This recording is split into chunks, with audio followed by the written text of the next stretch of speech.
Entonces hoy, como decía, tenemos nuestro 10º encuentro con César Araujo en Insurgencias Visuales hacia una historia descolonial del arte. Aunque César es conocido, como estamos grabando y no sabemos quiénes nos van a escuchar, voy a presentarlo. César Araujo Torres, licenciado en Letras, mención Historia del Arte, de la ULA. Magíster en Historia, Teoría, Crítica de la Arquitectura, también de la ULA, y doctor en Historia. Es docente investigador en la Universidad Nacional Experimental de las Artes y en la Universidad Centro Occidental Lisandro Alvarado. Fue docente de la Universidad de los Andes, es coordinador regional en Lara del Programa Nacional de Formación Avanzada, el PNFA, en Artes y Culturas del Sur. Docente del Programa Nacional de Formación Avanzada en Historia, es miembro de la Red Nacional de Historia, Memoria y Patrimonio, ponente en diversos congresos y jornadas sobre arte e historia en universidades nacionales e internacionales. Ha sido investigador y curador en el Museo de Barquisimeto y en el Museo de Arte Moderno de Mérida, Juan Astorga Anta. Ha publicado diversos artículos en revistas especializadas y en el libro Positivismo y Arquitectura. Facilitador de numerosos talleres, foros y cursos sobre arte venezolano y latinoamericano, descolonización, historia, cine, cultura, formación política, entre otros temas, dirigido a comunas, grupos culturales y artísticos de Lara, Mérida, Portuguesa, Yaracuy, Trujillo y Caracas. Ha sido especialista del área de artes visuales en el Gabinete de Cultura del Estado Lara, fue facilitador de la Misión Cultura, participó en el Congreso Bicentenario de los Pueblos como responsable regional del sector intelectual. Además, quería decirles también que este espacio es gracias a la Universidad Nacional Experimental de las Artes y al Centro Internacional para la Descolonización, Luis Antonio Vigot.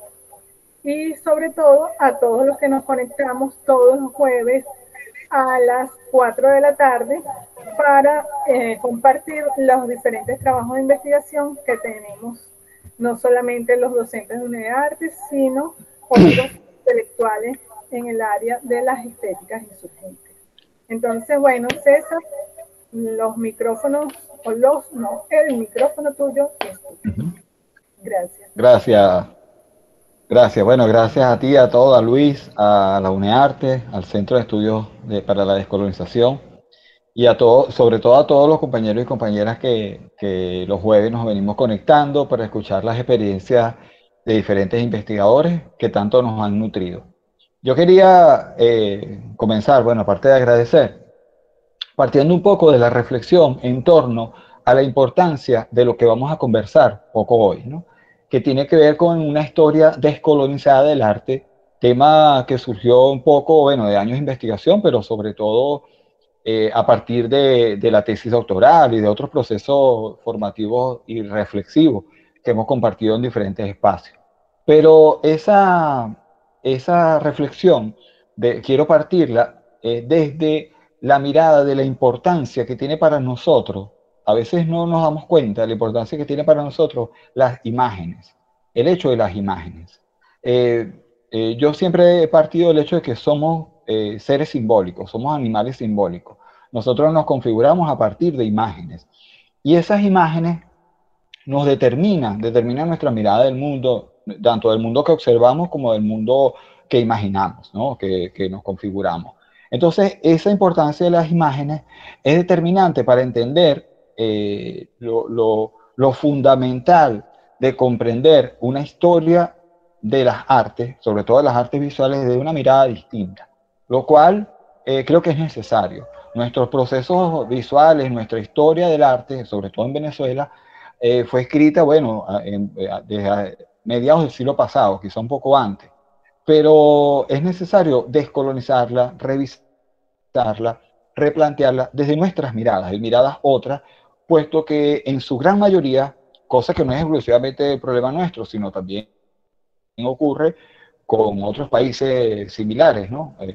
A lo largo del mundo. Está profundamente marcada por ese pensamiento colonial, por esa perspectiva eurocéntrica. Entonces, esa descolonización es muy necesaria, es muy urgente, no solo para el estudio, y esto quiero dejarlo muy claro, no solo para el estudio de los investigadores del arte, para los pintores, para los curadores, para la gente que está en un museo, para los que nos gusta el arte, no. Yo diría incluso más para los científicos sociales, los historiadores, los filósofos, sociólogos, politólogos, porque como decía al comienzo, las imágenes nos determinan todo. Y al determinarnos todo, el arte también nos ayuda a determinar esa mirada del mundo. Por eso quiero comenzar con esa reflexión. Por cierto, voy a hacer un breve inciso para hacer una pequeña publicidad, ¿no? Una propaganda.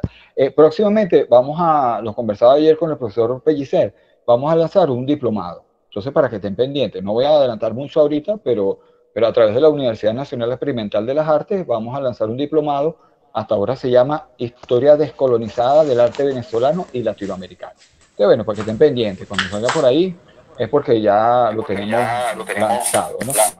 Yo quiero comenzar prácticamente, digamos, propiamente la reflexión, reflexionando dos conceptos que son fundamentales para entender el problema que vamos a abordar.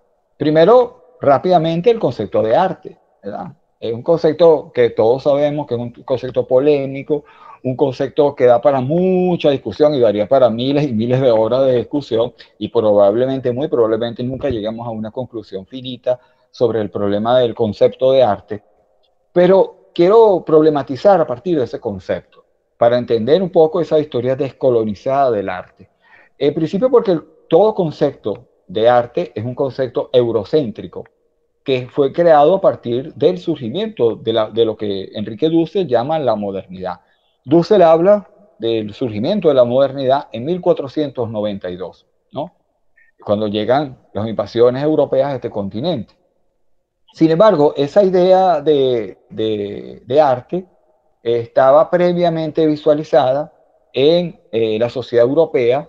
Por ejemplo, hay un filósofo, un pensador polaco, Tatarkiewicz, seguramente lo han escuchado, historia de 6 ideas. Tatarkiewicz dice que en la antigüedad, los griegos, los romanos, en la Edad Media, hasta la modernidad, se hablaba del arte como una tecné, ¿no? Y después los romanos hablaban de ars, pero bueno, básicamente es la misma idea, el tecné. El tecné era una habilidad, vean, una habilidad. No tenía que ver con un desarrollo creativo, muchísimo menos con un concepto estético, plástico, nada que ver con el tema de la belleza, ni nada de esas cosas. Era una habilidad. Incluso Tatarkiewicz utiliza un ejemplo muy curioso. Dice, bueno, es la habilidad para organizar un ejército, para medir un campo, un terreno de siembra, para dar un discurso. Esa era una habilidad. Y esa habilidad, esa técnica, acompañó el pensamiento, en este caso europeo, hasta la llegada de la modernidad. Entonces es curioso. Miren esto, yo quiero hacer una primera observación aquí, descolonizando, insisto. ¿Cómo es eso que coincide la modernidad con el Renacimiento? ¿Y cómo es eso que coincide la modernidad con el Renacimiento y en el momento en el cual se instauran en Europa las categorías, los criterios estéticos, plásticos, artísticos y la valoración social del artista y de la obra? Vean que no es una coincidencia, evidentemente casual, sino que está precisamente imbricada con todo un cambio, un modelo de pensamiento, de acuerdo a lo que plantea Enrique Dussel, de esa instauración de la modernidad y esa hegemonía que a partir de ese momento se establece como desde una perspectiva eurocéntrica. Esa perspectiva eurocéntrica entonces crea un criterio de un arte, vamos a poner unas comillas así grandotas, universal, universal.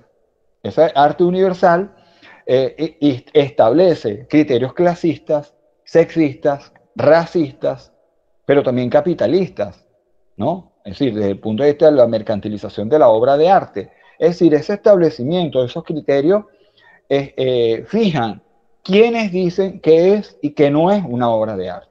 Entonces ahí comenzamos con un problema serio, porque a partir de esos criterios sesgados, muy limitados, prácticamente todo lo que no entre en ese canon, en ese establecimiento de esos criterios, queda por fuera y simplemente no es obra de arte.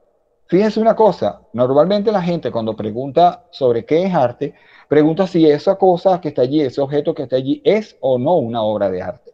Esa pregunta, que a veces es un poco incontestable, ¿verdad? De alguna manera busca establecer un límite entre lo que es una obra de arte y lo que es un objeto, digamos, no obra de arte. Esto es arte y esto no es arte. En ese sentido, cuando a partir del criterio del pensamiento moderno y de la hegemonía de la modernidad, se establece entonces, bueno, lo que es bellas artes, lo que es, entre comillas, obviamente, lo que es arte y lo que no es, lo que es, entonces sería artesanía, y allí entraría incluso lo que nosotros hoy día establecemos como arte popular, de lo cual voy a hablar un poquito más adelante. Entonces, para nosotros establecer una historia descolonizada del arte, tenemos que comprender a una historia como un proceso con profundos vínculos políticos, sociales, económicos, culturales, simbólicos y espirituales. Es decir, que hay que romper necesariamente con ese criterio cerrado dentro del cual el arte solo tiene que ver con el arte. Si ustedes revisan, hagan un ejercicio, busquen cualquier libro de historia del arte y revísenlo. Y se van a dar cuenta que el 99% de la información es de arte. Pero bueno, pero obvio, si no es de arte, es un libro de historia del arte, sí, pero ¿por qué el arte se aborda solamente desde lo artístico, plástico, estético? ¿Es que acaso, salvo algún libro de sociología del arte o algún libro de Arnold Hauser u otros autores, Frank Castell, etcétera, por qué la mayoría de los libros de historia del arte o los criterios sobre la construcción de la historia del arte separa el arte, las artes visuales, del resto de cosas del mundo? Cuando es bien sabido, es harto conocido, que el arte está profundamente imbricado a las dinámicas sociales, históricas, económicas, militares, políticas, etcétera, etcétera, espirituales, en fin. Entonces, vean, esto es lo primero que yo quiero establecer como punto de partida. La ruptura que es necesario establecer a partir del criterio de arte que desde la mirada hegemónica europea, eurocéntrica, se estableció a partir de la colonialidad del poder, del saber y del ser. Esos criterios que ya seguramente, que ya hemos hablado, ya se han hablado en otras ponencias. Entonces, eh, presenciar o analizar una historia descolonizada, en el caso del arte venezolano, implica, en primer lugar, considerar nuestra historia visual desde las complejidades y contradicciones del proceso histórico venezolano en su conjunto. Si ustedes revisan, por aquí cargo a la mano varios libros, si ustedes revisan cualquier texto, en su mayoría, de estos grandes textos de Bulton, qué sé yo, de historia del arte en Venezuela particularmente, incluso de cualquier otro país que ustedes quieran revisar, se encontrarán que, como les decía hace un rato, la historia del arte aparece separada, o el arte aparece separado de los procesos sociales, históricos y políticos en su conjunto. Entonces, como meter al arte en una especie de burbuja, cosa que, yo insisto, no es un proceso casual, sino es deliberado, puesto que los componentes simbólicos, los imaginarios visuales y simbólicos que aparecen allí, de alguna manera están ya determinados a formar parte de una lógica exclusiva para el arte, ¿no? Entonces, al separarse, simplemente queda desconectado, es como desenchufar, como si yo desenchufo al arte del resto de realidades del mundo. Y lo hago a través de la historia, vean, delicado el asunto, ¿no? Entonces, la historia del arte, no digo la historia del arte en Venezuela, la historia del arte en general, cualquier historia del arte, con excepciones, obviamente, pero la mayoría de las expresiones de historia del arte, ustedes encontrarán que separa los procesos artísticos, estéticos, plásticos del resto de creaciones y realidades del mundo. En ese sentido, nosotros planteamos tres momentos en el caso del arte venezolano, y yo quería hablar un poco más del arte venezolano, dedicarme un poco más al arte en Venezuela, puesto que esa fue la investigación que realizamos hasta hace poquito, hasta el año pasado. Planteamos tres momentos para esa historia descolonizada. Y lo quiero dejar como propuesta, como idea general. En primer lugar, un tiempo de los pueblos originarios. Vean qué interesante. Si ustedes revisan, por ejemplo, el libro de Historia de la Pintura en Venezuela, que es un clásico, muchos de los que están aquí saben de lo que hablo, pues el famoso libro de Alfredo Bulto, publicado a mediados del siglo pasado, y que hasta no hace mucho ha sido un referente prácticamente obligatorio. Y bueno, no le quitamos el mérito a Alfredo Bulto en sus tres tomos de la historia de la pintura en Venezuela. Pero ¿qué pasa con ese libro? Ese libro tiene una profunda carga positivista y eurocéntrica. De hecho, en ese libro él dice abiertamente y sin ningún empacho que lo que se produce aquí antes de la llegada de los europeos no merece ni ser nombrado. O sea, eso no merece la pena, pues. O sea, son unas pocas cosas que los pueblos, bueno, los indígenas, una mirada así totalmente eurocéntrica, y al hablar del descubrimiento de América, todas esas cosas que evidentemente en los últimos 20 años se ha venido desmontando con criterio, ¿no? Con criterios científicos, con criterio histórico, con criterio de todo tipo. Entonces, una nueva mirada descolonizada, en este caso del arte venezolano, plantearía necesariamente comenzar por los pueblos originarios, obviamente, para comprender allí las fascinantes diversidades cosmogónicas de nuestras múltiples culturas ancestrales. Y allí yo quiero también llamar la atención, porque aquí hay que descolonizarlo todo. Perdonen que voy a ser un poco radical, porque yo soy bastante, me ha dicho, muy radical, porque yo soy muy radical en muchas de esas posturas y muchas de estas revisiones. Aquí no queda nada, aquí no hay tabú, aquí no hay nada que no se revise. Entonces, en esa revisión de cómo es como hemos configurado nuestra historia de los pueblos originarios, uno a veces siente que falta un elemento que es esencial y sobre el cual yo me quiero detener un poquito. Tiene que ver con esa mirada poco fría que desde la antropología, cosa que aplaudí y es necesaria, pero que a veces queda muy fría. Es decir, dice, bueno, vivieron los timotes aquí, los cuicas allá, los caribes por acá y los otros por acá. Pero hablamos un poco de esas mentalidades, de esas sensibilidades, de esos seres humanos, de esas mujeres, de esos hombres, esos niños que habitaban este territorio antes de la invasión europea. Entonces, ¿cómo eran? ¿Qué sentían? ¿Cuál era su escala de valores? A veces no hablamos de eso. Y yo quiero hacer referencia a eso por una reflexión incluso hasta personal. Yo siento no, está más que discutido y hemos venido discutiendo muchas veces en diferentes espacios, diferentes teóricos y historiadores venezolanos, sobre cómo las culturas ancestrales, nuestros pueblos originarios, le aportaron y le han aportado a nuestro ser venezolano. O sea, nosotros, no, y no es un tema de nada más étnico, de que si soy un poquito así, un poquito asado. No, me refiero a lo que somos como pueblo en resistencia, como pueblo que aguanta, bueno, todos los embates de los imperios y somos capaces de levantarnos en las mayores adversidades. ¿De dónde viene eso? ¿Dónde nació eso? ¿Dónde surgió eso? ¿Por qué ese espíritu solidario del venezolano? Hay un ejemplo sencillo que yo quiero colocar aquí, entre muchísimos que pudiéramos poner, pero pongo uno pequeñito. eh, el concepto de comuna. Ahora se habla de comuna. No, la comuna para allá, la comuna para acá, comuna o nada, ¿verdad? Y comuna, y comuna. ¿Dónde surge la comuna? ¿Dónde surgió ese espíritu comunal? Alguien digo, decir, no, bueno, la comuna de París. No, no, no, no, ningún comuna de París.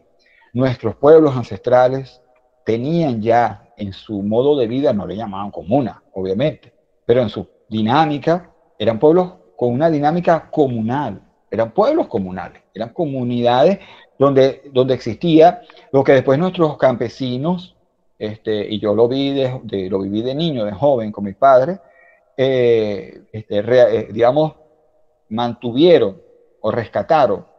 Yo de chamo viví la experiencia de, por ejemplo, los convites, las callapas, o sea, cuando todos los campesinos iban a trabajar el campo organizado, ¿no? Ir todos al terreno de alguien a trabajar. Entonces, esa experiencia, obviamente en ese momento no la entendí así, pero ahora la entiendo así, forma parte de una cultura ancestral que después se articula como convite, como callapa, etcétera. Es decir, que lo que quiero rescatar aquí en este primer tiempo de los pueblos originarios es, es los valores que existen en nuestra esencia venezolana actual, que están presentes, la solidaridad, el espíritu comunal, la resistencia, la capacidad de lucha, todo eso viene de allá. Entonces, un primer tiempo sería el de los pueblos originarios, ¿verdad? Para entender una historia descolonizada del arte venezolano, deberíamos presenciar y analizar un poco mejor y con un poco más de sentido cosmogónico esa visualidad, esos imaginarios visuales de los pueblos originarios, incluso apartándole el desfasado y anacrónico concepto de arte. Aquí yo rescato un poco lo que explicó en un texto Lelia Delgado, ¿verdad? La antropóloga venezolana que vive allí en Caracas. Ella habla del concepto anacrónico de arte prehispánico. Sí, un concepto anacrónico, porque no podemos hablar ni de prehispánico ni de arte.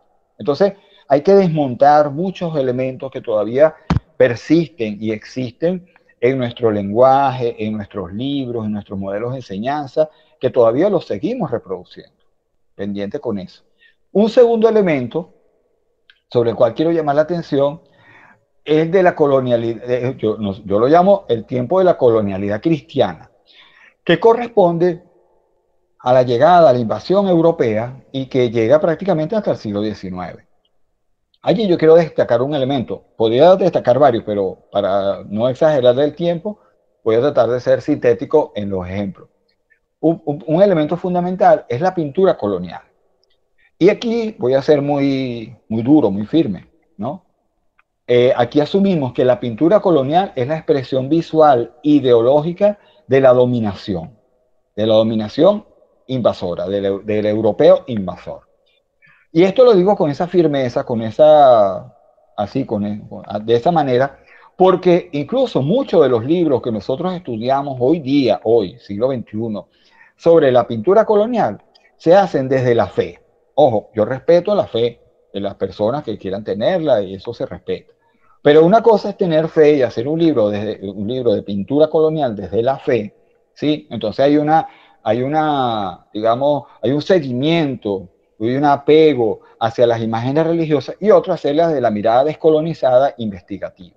Son dos cosas muy distintas. Desde esa mirada descolonizada investigativa, entendemos y asumimos a la pintura colonial como una expresión ideológica, como un lenguaje ideológico, visual, símbolos de una dominación y de escuchen lo que voy a decir, de una violencia epistémica. De una violencia epistémica. ¿Dirigida a quién?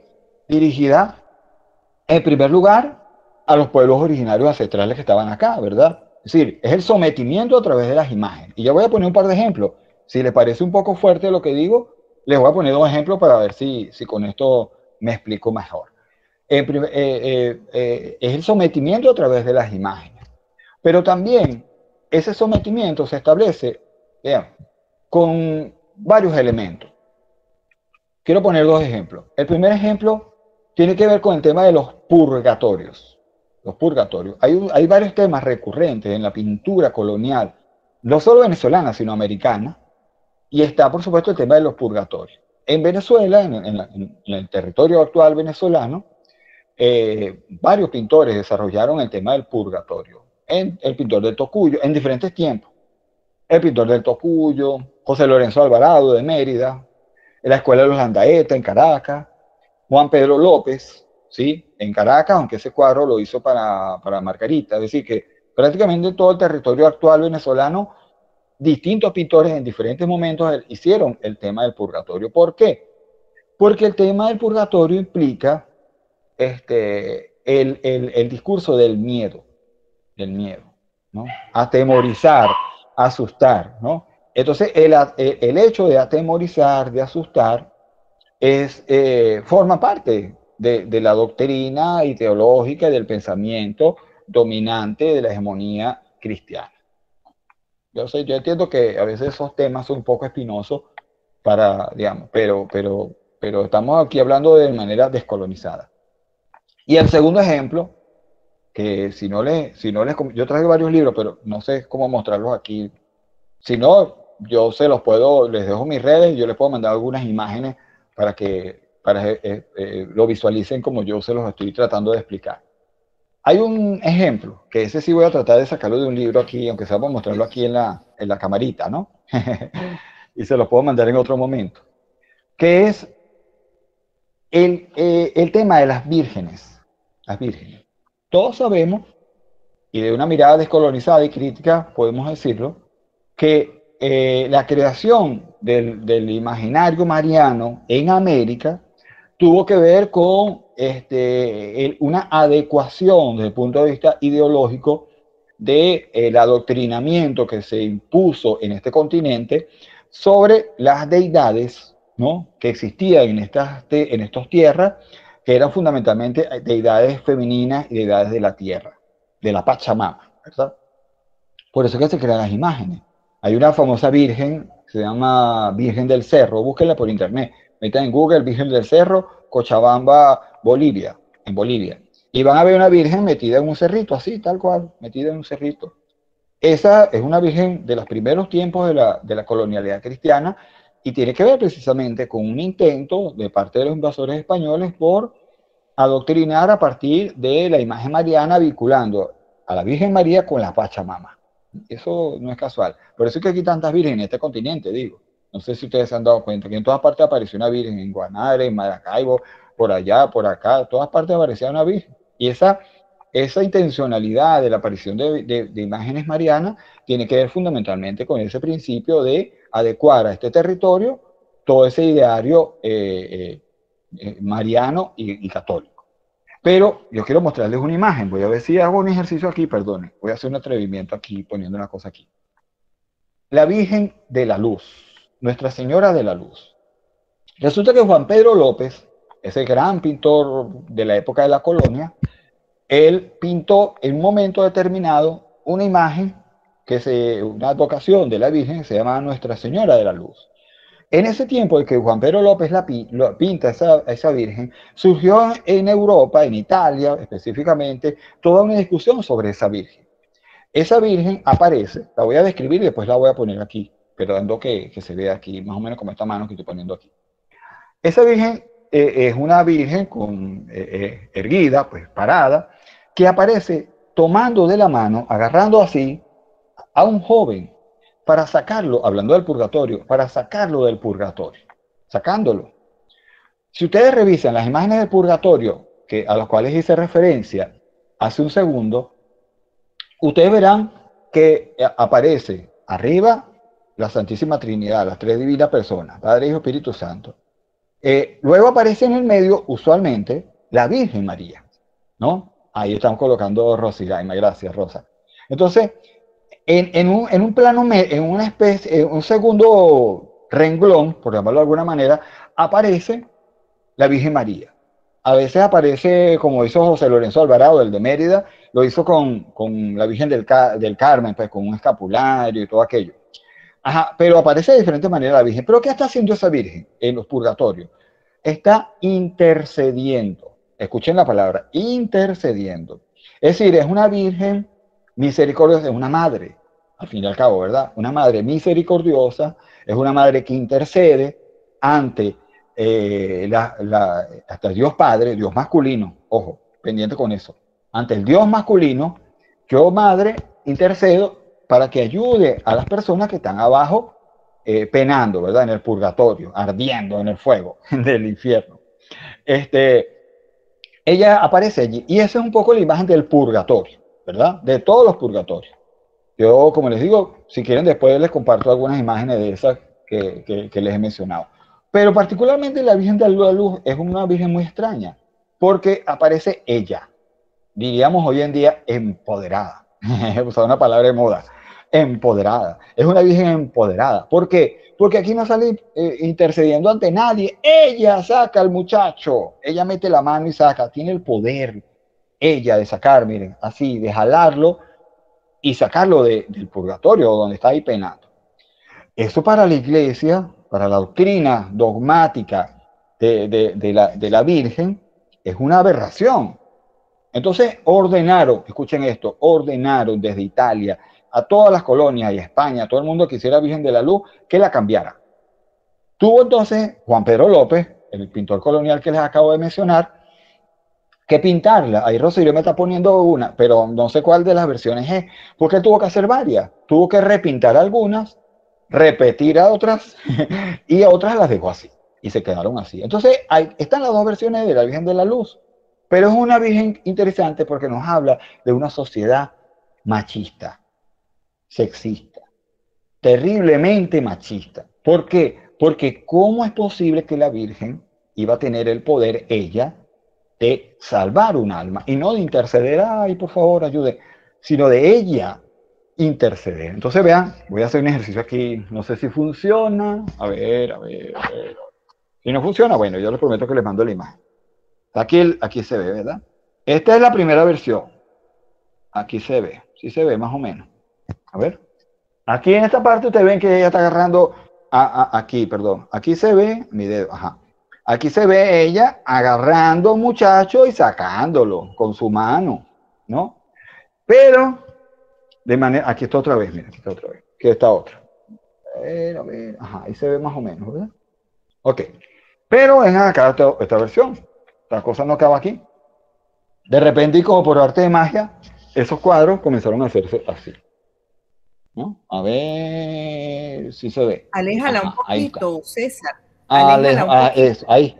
Por Un ahí. poquitico. Ahí se ve. Ahí se ve mejor, sí. Ajá, miren ahí. Entonces, vean, la segunda versión de la Virgen de la Luz ya no tiene al muchacho. Borraron al muchacho y le pusieron una palmita. Una palmita ahí, como, ay, ella está agarrando una palmita a la Virgen, ¿no?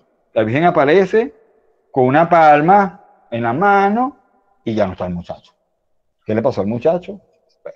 Entonces, esas polémicas que surgen dentro de las contradicciones de la colonialidad cristiana forman parte de ese discurso hegemónico de dominación. Por eso yo digo que estos temas a veces resultan espinosos, pero son necesarios, porque como decía hace rato, la mayoría de los libros, empezando por este que tengo aquí en mi mano, que lo escribió Carlos Duarte, sí, con mi respeto a Carlos Duarte, pero la mayoría de los libros se escribían y se siguen escribiendo desde el imaginario religioso católico, lo cual es respetable, pero para los fines de la perspectiva descolonizante no nos sirven, porque estos análisis no son como muy aceptados, ¿verdad? Entonces, esas versiones de la Virgen de la Luz, del purgatorio y otros temas más que sería muy largo de explicar acá, de poner más ejemplos, son importantes porque nos permiten entender esos procesos descolonizantes necesarios dentro de la historia del arte en Venezuela.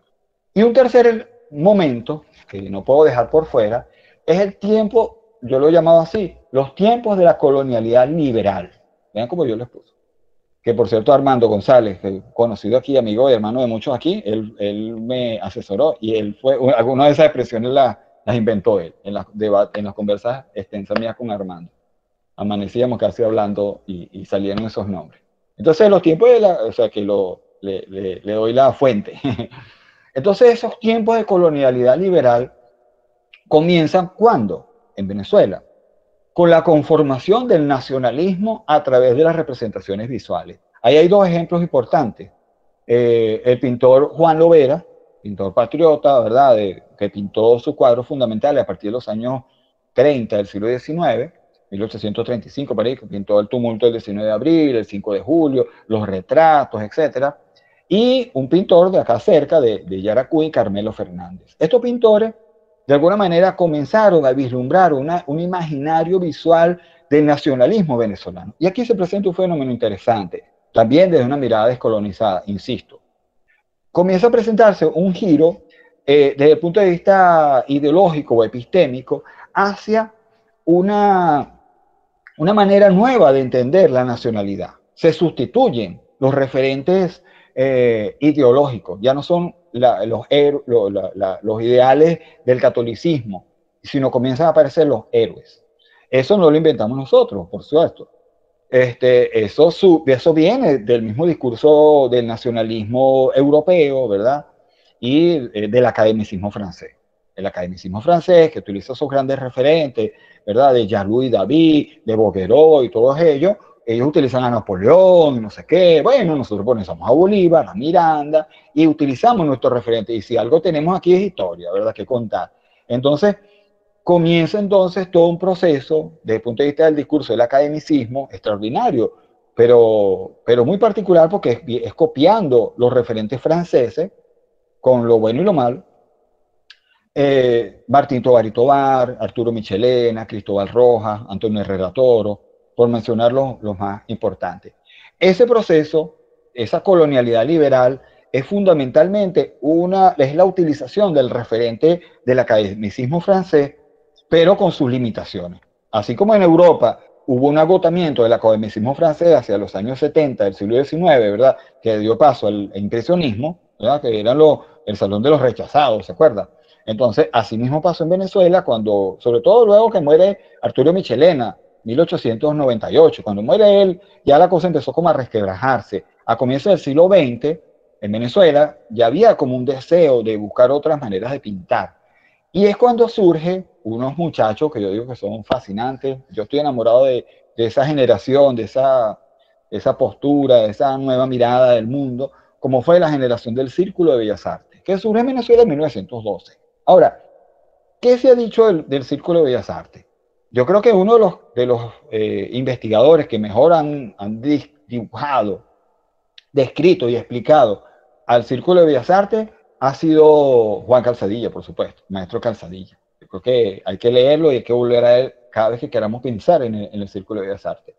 Y yo quiero destacar de allí, de Calzadilla y de otros investigadores, esa mirada en que plantea que el Círculo de Bellas Artes fue nuestra primera experiencia de la historia visual que tuvimos, quizás desde los pueblos originarios hasta ese momento, hasta 1912, en la cual comenzamos a pintar con ojos propios, con miradas propias, con referentes propios, una perspectiva absolutamente propia, una construcción propia de una visualidad. Es la construcción visual de un país. Vean qué interesante. Mientras en Europa, y esto, yo quiero hacer una contraposición. La mirada eurocéntrica, hegemónica, el discurso hegemónico, eurocéntrico, dice que, por ejemplo, no, bueno, el Círculo de Bellas Artes eran unos guaros pintando paisajes, ¿verdad? No, pintaban paisajes, sí, paisajitos. Pero es que ese no era el problema no es el paisaje por el paisaje, es lo que está detrás y todo el contexto que rodea esos paisajes. En 1912, pensemos aquí, compañeros, amigos y amigas, ¿qué estaba pasando en Europa? La vanguardia. Ya Picasso había pintado el cubismo, ya había aparecido el fauvismo, ya había aparecido el futurismo, ya había aparecido todo eso. Ya Europa era un hervidero plástico en las vanguardias. Ojo, y eso se sabía aquí. No existía internet, pero sí, pero la gente llegaba a los barcos, llegaban los cuentos. ¿Y por qué entonces esos muchachos, y yo les invito, por ejemplo, a buscar los discursos de Leoncio Martínez Leo y todos ellos cuando fundaron el Círculo de Bellas Artes? Ellos dijeron, pinten lo que quieran, somos libres, vamos a pintar lo que queramos. Uf, todos salieron a pintar paisajes. ¿Por qué? Porque había una necesidad, una búsqueda, un objetivo común, ¿no? No conversado necesariamente, pero todos deseaban en el fondo lo mismo. ¿Qué era? Vernos, ver nuestra luz, nuestro sol, nuestra montaña, nuestros valles, nuestros ríos, nuestra naturaleza, nuestra gente, nuestro campesino, entonces nuestro mar. Entonces, el Círculo de Bellas Artes es en el medio de un panorama internacional de vanguardia. Vean lo que estaba pasando en ese momento en Argentina, en otros países, que apareció Petoruti, empezó un poco de gente a pintar a la manera de los europeos, ¿no? Y después aparecería en Brasil la generación del arte moderno, ¿no? Entonces Di Cavalcanti y toda esa gente. Y nosotros no, nosotros nos quedamos en el paisaje y fue tan fuerte, tuvo tanto peso maravilloso, diría yo, que se convirtió en una nueva hegemonía, en el buen sentido de la palabra. Y esa hegemonía perduró hasta finales de los años 40. Nada más, imagínense, desde el 12 hasta el 40. 48, cuando llegó el taller libre de arte, más o menos. Es decir, unas cuantas décadas. Y esa década, por supuesto, trajeron a un Armando Reverón, nos trajeron a Manuel Cabré, nos trajeron a Antonio Mundo Monsanto y a un gentío, a Pedro Ángel González, a un gentío. Nos trajeron escuelas particulares, líneas de trabajo específicas, como la de acá del Estado Lara, con el maestro Requena, Rafael Monasterio, y un montón de gente que pintó y sigue pintando paisajes. Todo el paisaje que se hace en Venezuela, de alguna manera, incluso el que se hace hoy día, en gran parte bebe de esa fuente primogenia que fue el Círculo de Bellas Artes. Esto es una cosa extraordinaria, porque mientras los demás andaban en su rollo, nosotros andábamos en el nuestro. Entonces es una mirada autónoma. La lectura que debemos, de manera descolonizada, darle al Círculo de Bellas Artes es que fue un espacio autónomo, propio, descolonizado. Yo creo que fue la primera perspectiva descolonizada de la pintura, una cosa genial. Entonces, esa línea de trabajo que comienza en el año 12, cierra o más o menos comienza a cambiar hacia finales de los años 40, cuando había surgido, miren esto, una nueva generación de jóvenes, pero el país era otro. Era un país petrolero. Vean, eso no es gratuito. Y eso es uno de los problemas que uno plantea cuando habla de la historia descolonizada del arte. Que lo que yo decía al principio, que lo desconectamos de la realidad, etc. Pero hay que volverlo a reconectar. Hay que reconectarlo con la realidad social, política, económica. Entonces, la Venezuela de los años 40, la Venezuela del 12, cuando empezó el círculo, era la Venezuela de Gómez. No había estallado el Sumaque, ni nada de eso, ni el Barroso, ni no sé qué. No, eran los últimos años de la Venezuela agrícola, ¿no?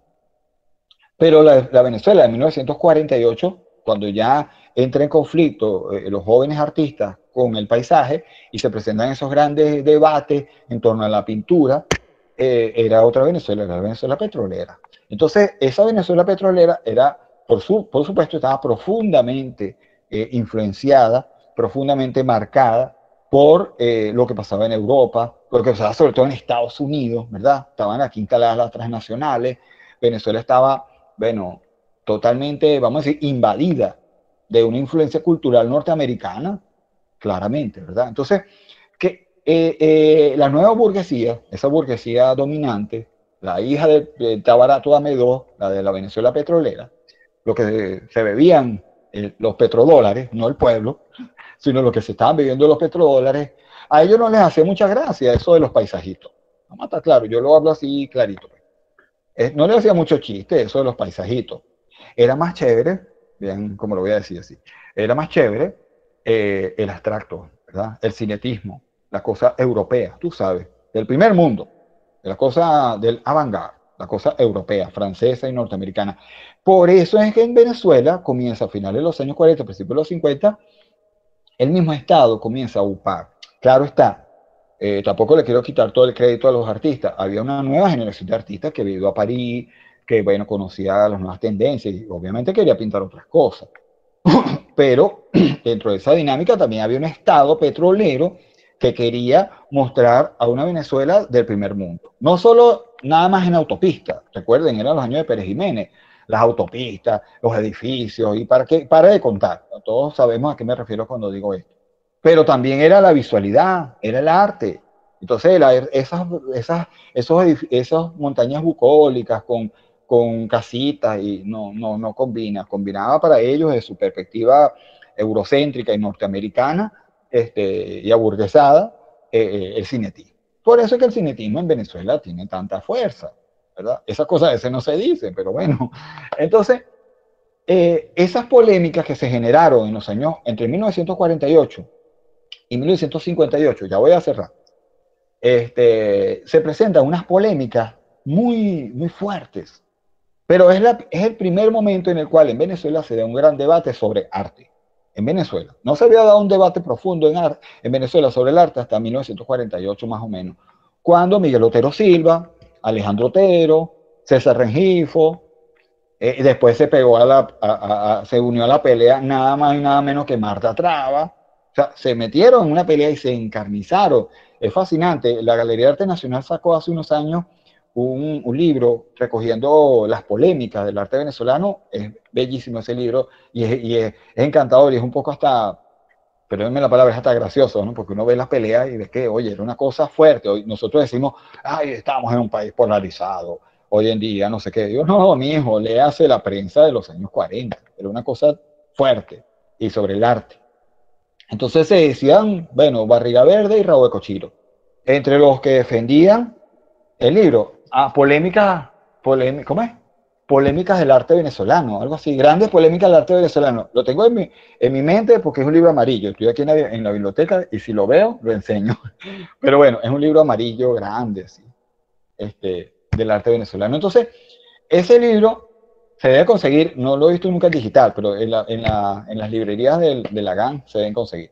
Entonces, esa polémica fue una polémica encendida. En la última noticia, ustedes recuerdan el papel literario, a mundo, qué tiempo, ¿no? El papel literario y esos diarios que presentaban unos espacios donde habían debates culturales. Ahí se daban, bueno, durísimo. Es impresionante. Dígame Marta Traba, que eso tenía, que mi palabra no lo ofende, pues yo lo adoro. Pero Marta Traba tenía una lengua que Dios me...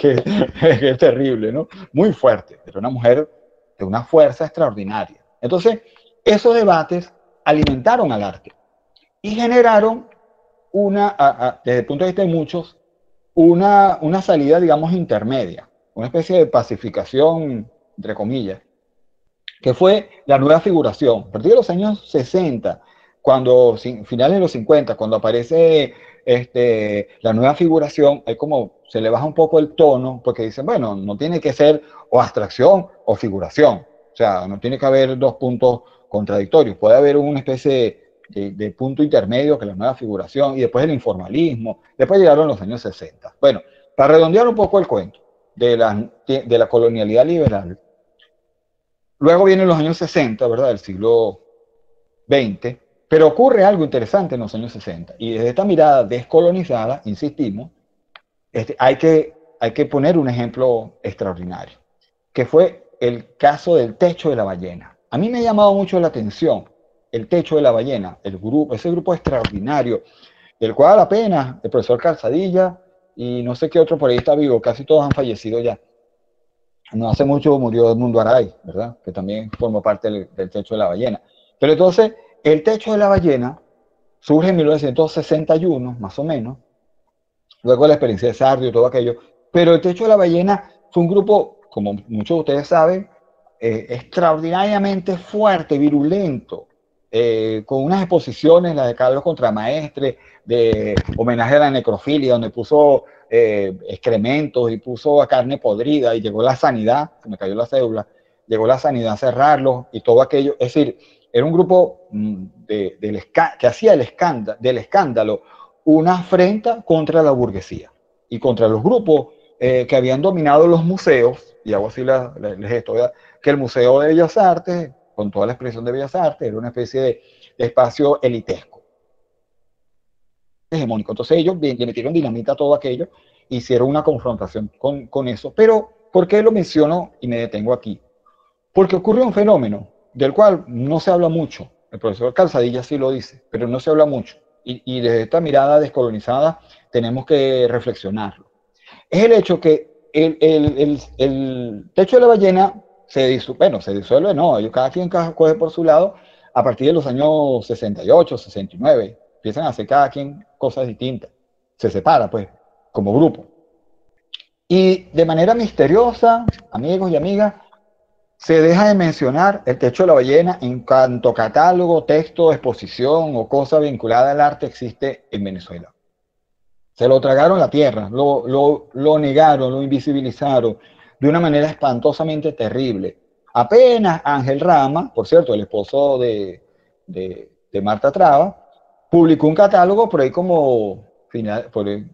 años después, el único que sacó un catálogo. Y ni siquiera era un hombre venezolano, sino un uruguayo. Entonces, después de eso no se habló de más nunca, jamás, callado, el silencio. Pasaron los años y apenas por ahí la gente hablaba del Techo de la Ballena, pero no hubo una exposición, no hubo un homenaje, habiendo sido un grupo importante dentro de la plástica venezolana. ¿Por qué? Porque no agredió a la hegemonía, a la burguesía y a los círculos elitescos del poder hegemónico, pues, del arte en Venezuela. Entonces, bueno, prácticamente con la Revolución Bolivariana es cuando vuelve otra vez a aparecer los homenajes al Techo de la Ballena. Y bueno, apareció un catálogo que, por cierto, Juan Calzadilla es el que hace como la gran recopilación. Y bueno, apareció homenaje y ya poco a poco después la cosa volvió a aparecer. Pero estamos hablando de, no sé, 30 años en los cuales no se habló de eso. Vean qué curioso.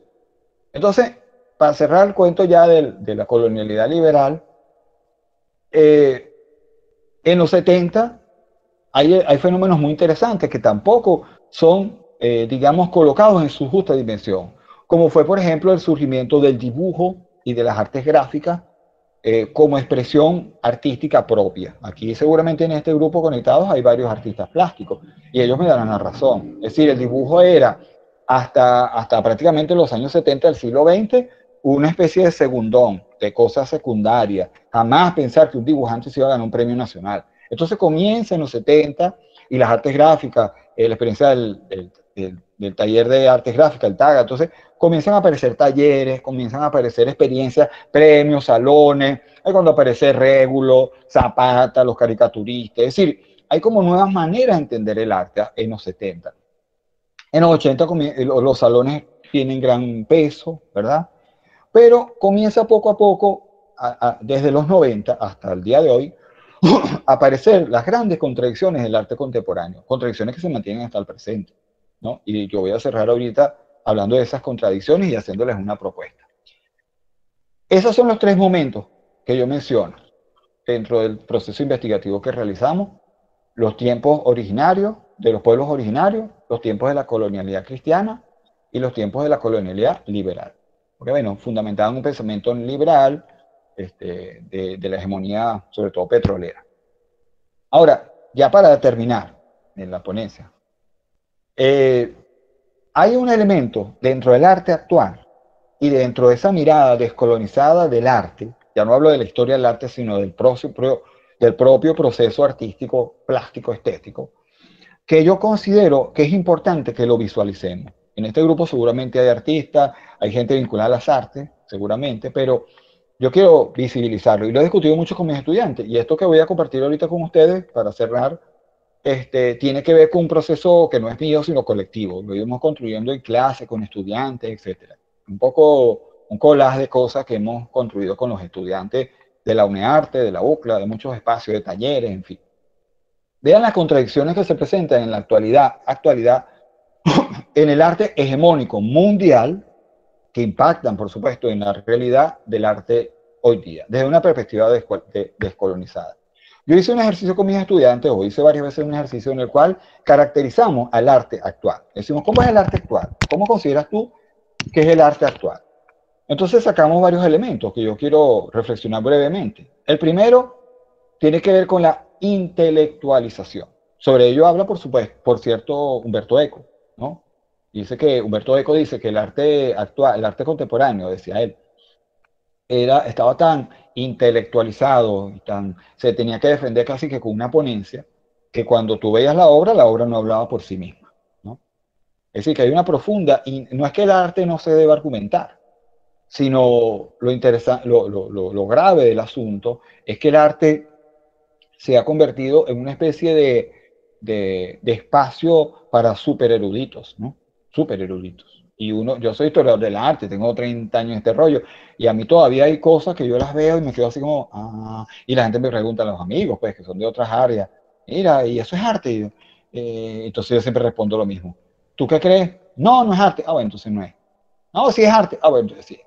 Porque, imagínense, el famoso ejemplo que yo siempre le pongo a mis estudiantes, que es reciente, el cambur pegado con tierra en la pared. Imagínense ustedes, sácalo por ahí. La intelectualización, el globalismo, la despersonalización y el mimetismo. Esos son fenómenos del arte actual, mundial. Es decir, el arte ha pretendido ser globalizado y por lo tanto se despersonaliza. Hay un artículo muy interesante que escribió Otro Arte es Posible, se me fue el nombre ahorita, y ahí se habla de la despersonalización del arte, que una obra de arte da lo mismo que la haga un artista de Caracas, de Bolivia o de Japón, es lo mismo, porque como es contemporáneo y que pretende ser contemporáneo, es una especie de pérdida de la personalidad. Las obras de arte han perdido su personalidad en la actualidad. El mimetismo, o sea, nos queremos parecer a los otros. Las obras de arte se quieren parecer unas a otras y hay una especie de copia y pega. La ambigüedad y la banalización son fenómenos del arte hegemónico que yo estoy aquí develando. Y después yo voy a hablar de una propuesta y cierro con la propuesta. La ambigüedad y la banalización tienen que ver con que, bueno, con que el arte no es una cosa ni la otra, no se compromete con nada, le da miedo meterse en las profundidades, las contradicciones de la sociedad moderna capitalista, le da miedo. Y cuando se mete ahí como tímidamente. Es banal, es farandulesca, anda en la moda. Entonces, si la moda ahorita es TikTok, entonces la moda será por TikTok. Si la moda de mañana es otra cosa, será otra cosa. Y anda como en la moda. Ha perdido esa capacidad de reflexionarse como propuestas plástico-estéticas y de proponer cosas. Y de sensibilizar a los seres humanos. Se ha mercantilizado, obviamente. La mercantilización de la obra de arte es un fenómeno más que evidente, ¿verdad? Y sobre todo, sí, el último fenómeno que quiero plantear allí es la desensibilización. O sea, ya no nos estremece. Vemos un cambur pegado con tierra en la pared y eso no nos llega a ninguna parte, no nos estremece. El arte actual contemporáneo tiene una profunda enfermedad que es la desensibilización. Ante ese fenómeno, que como les digo, lo he caracterizado de esa manera, deben haber otras cosas más, pero estas las hemos construido en muchas clases con muchos estudiantes y echando cuentos y analizando. ¿Y tú qué opinas del arte? Y los pongo a hacer ese ejercicio y entonces los voy como poniendo así, redondeándolos. Yo hago una propuesta para reflexión, para agregarle, para quitarle, etcétera, y con eso voy a ir cerrando esta conversa por acá para escucharlos a ustedes. Yo propongo, finalmente, como una historia descolonizada del arte, un retorno a la sensibilidad. O sea, el arte nos debe volver a hacer sentir el estremecimiento de la obra, la emoción de ver la obra. Los artistas deben volver al hecho sensible, al estremecimiento de la obra, a la creatividad, eso del corte y pega, abandonamos esas cosas, y al placer del arte. Hay una cosa que puede parecer una obviedad, pero lamentablemente ya en las últimas décadas dejó de serlo. El arte nos tiene que hacer gozar el arte. Gozar en todos los sentidos. Si es para sentir, llorar, entristecernos, alegrarnos, hacernos sentir vivos. La experiencia plástica de estar frente a la obra, yo no sé ustedes, pero yo he estado frente a un cuadro y he llorado frente a un cuadro. Y entonces, porque me he estremecido, me ha llegado a leer. Entonces, esas cosas debemos rescatarlas en los artistas. El segundo elemento es la vuelta al oficio del pintor, al rigor, a la disciplina plástica, artística, al hecho plástico. Esta no me la, no la, esta se la debo a un amigo artista que me la planteó un día. Me dijo, no, los artistas tienen que volver al oficio del pintor, al rigor disciplinar de la excelencia plástica.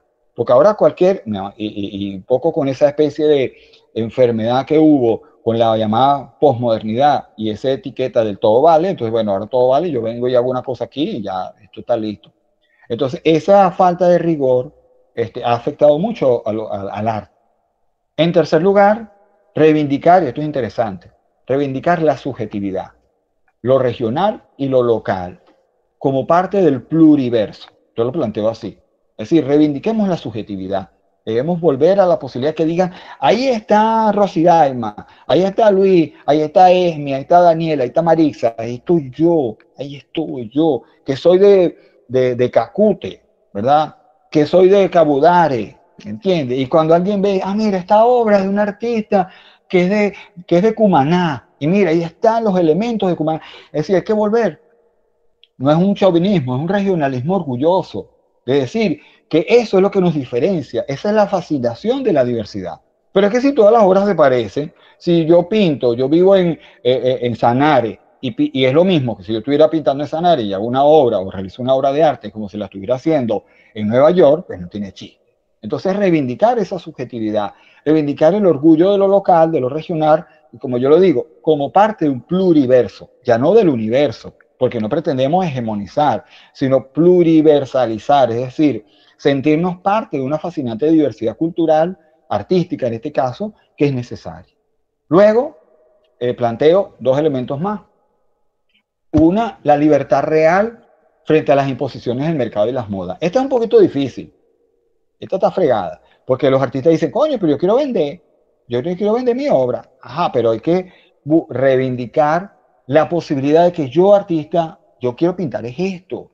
La libertad frente a la imposición del mercado. No, que el mercado dice, yo recuerdo un artista que me contó un tiempo que una vez se pusieron de moda pintar caballos, ¿no?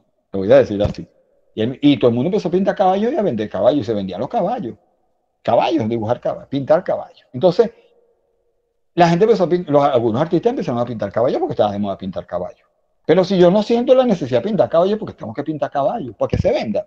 Entonces, por eso digo que este es un punto un poco espinoso, pero también es necesario debatirlo, reflexionarlo, porque hay que insurgir. Vean, estamos hablando de historia insurgente, pero también hay que insurgir frente a las modas y a las imposiciones del mercado del arte. Más allá de que, bueno, eso duele, pero es verdad. Y en la última, yo lo coloco así, que debemos construir un arte reflexivo, autocrítico, transformador humano, liberador y descolonizado.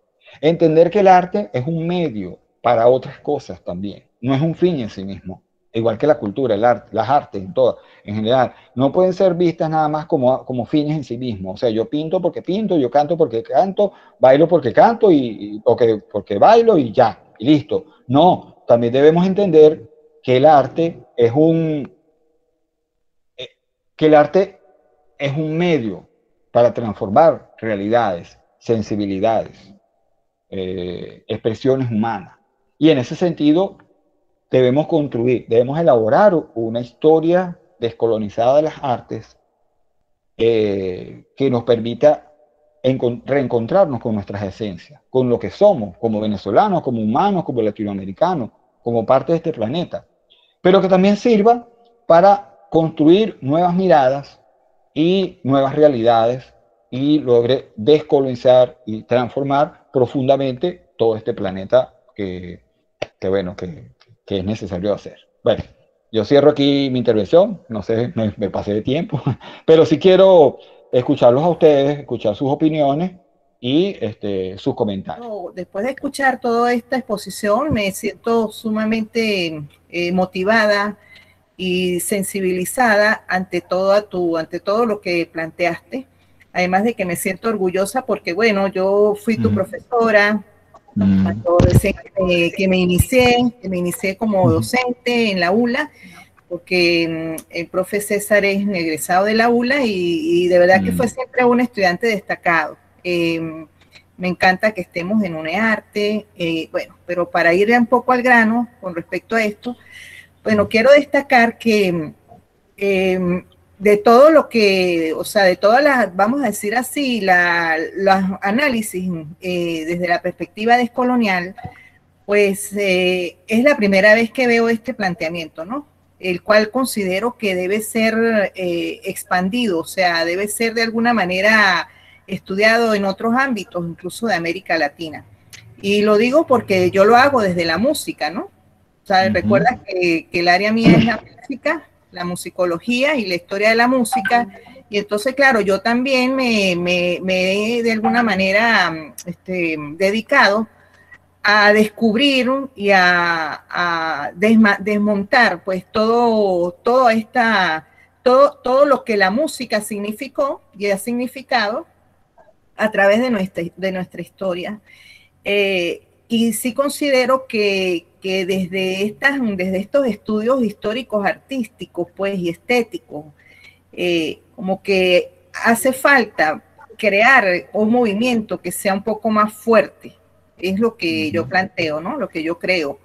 Yo también soy historiadora del arte, pero nunca he ejercido como tal, porque siempre me dediqué fue a la música. Pero tengo, digamos, los principios de lo que son las artes visuales, pues lo estético de la disciplina visual.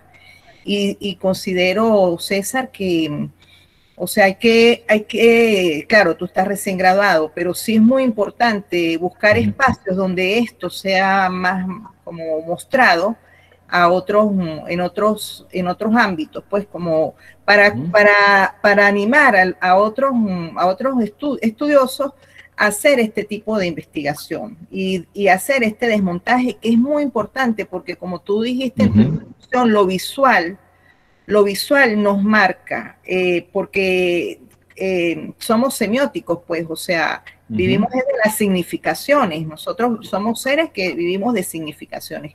Y esas, vamos a decir, todo ese movimiento pictórico que tú fuiste mostrando a través de nuestra historia, pues da fe de eso, ¿no? De cómo nosotros nos vamos identificando, es con todo ese movimiento visual que hemos visto por todas partes, en las iglesias, por decir algo, incluso en los museos, o si no, los vemos en todas partes reflejados en la televisión, en fin. Y yo o sea, no tengo ninguna pregunta porque me quedó todo así maravillosamente claro, me encantó, tengo que revisar tu tesis que tú me la enviaste hace unos días para incluso nutrirme yo mejor desde mi perspectiva musical.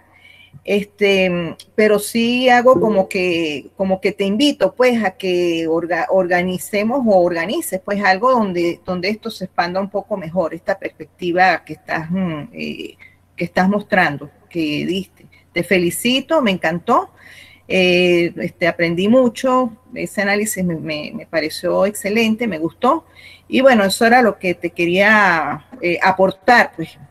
Felicitarte y que me siento felizmente orgullosa de tu trabajo, de verdad. Yo creo que, bueno, primero vamos a hacer yo comenté al comienzo, tengo el compromiso y hablé con el profe Luis Felipe Pellicer para organizar un diplomado, porque estos son espacios, esto hay que discutirlo, analizarlo, estudiarlo, con detenimiento, porque incluso, mira, yo debo decir algo, y sin ánimo de echarle piedra a nuestra propia universidad, yo a veces veo un poco con sorpresa que hasta nuestros propios programas de estudio, digo los de la UNEARTE, están profundamente colonizados. Hay que revisar muchas cosas, porque bueno, ojo, no estoy diciendo para señalar a nadie en particular, ni para que nadie se dé por aludido, sino porque es que venimos de universidades colonizadas, ¿verdad? De un pensamiento colonial universitario, todos. Entonces, es un esfuerzo. Bueno, tú, Rosalía, me lo dijiste, vengo de la ULA, y uno en la ULA, eso es así, mire, cuadradito. Y eso ha sido, bueno, yo mismo revisar y pensar, y bueno, es un poco ir sacando cosas que a veces uno cree que son intocables. Pero aquí no hay un pensamiento intocable, y eso es lo fascinante. Voy a aprovechar de leer los comentarios, ¿no? Nos dice sí. Zulma Ramírez, que ella está preguntando que cuál es el título del libro que tú comentaste, ¿no? Luego también nos habla de la importancia, Zulmar nos habla de la importancia de la experiencia estética. Belkis García Calderón dice, gracias por sus aportes y reflexiones, el arte como expresión de descolonización y como expresión de resistencia. Daniela Belisario nos escribe y dice, increíble aporte, me impresionó mucho su investigación y todo lo que usted ha logrado analizar.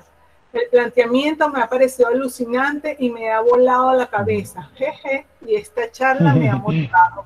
Y me plantearé a usar la reflexión artística que indica. Gran charla y gran investigación. Estoy demasiado impresionada.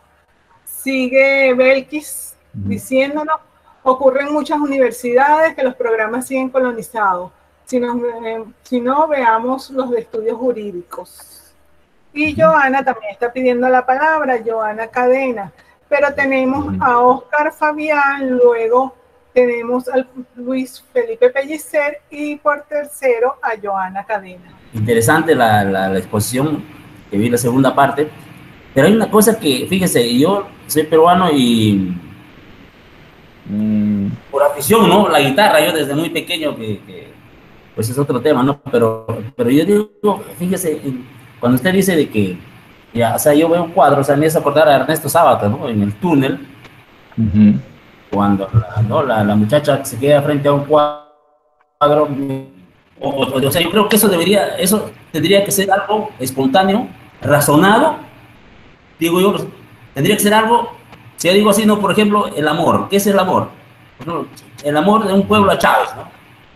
Chávez cometía errores y el pueblo lo perdonaba, o sea, ese es el amor, pues.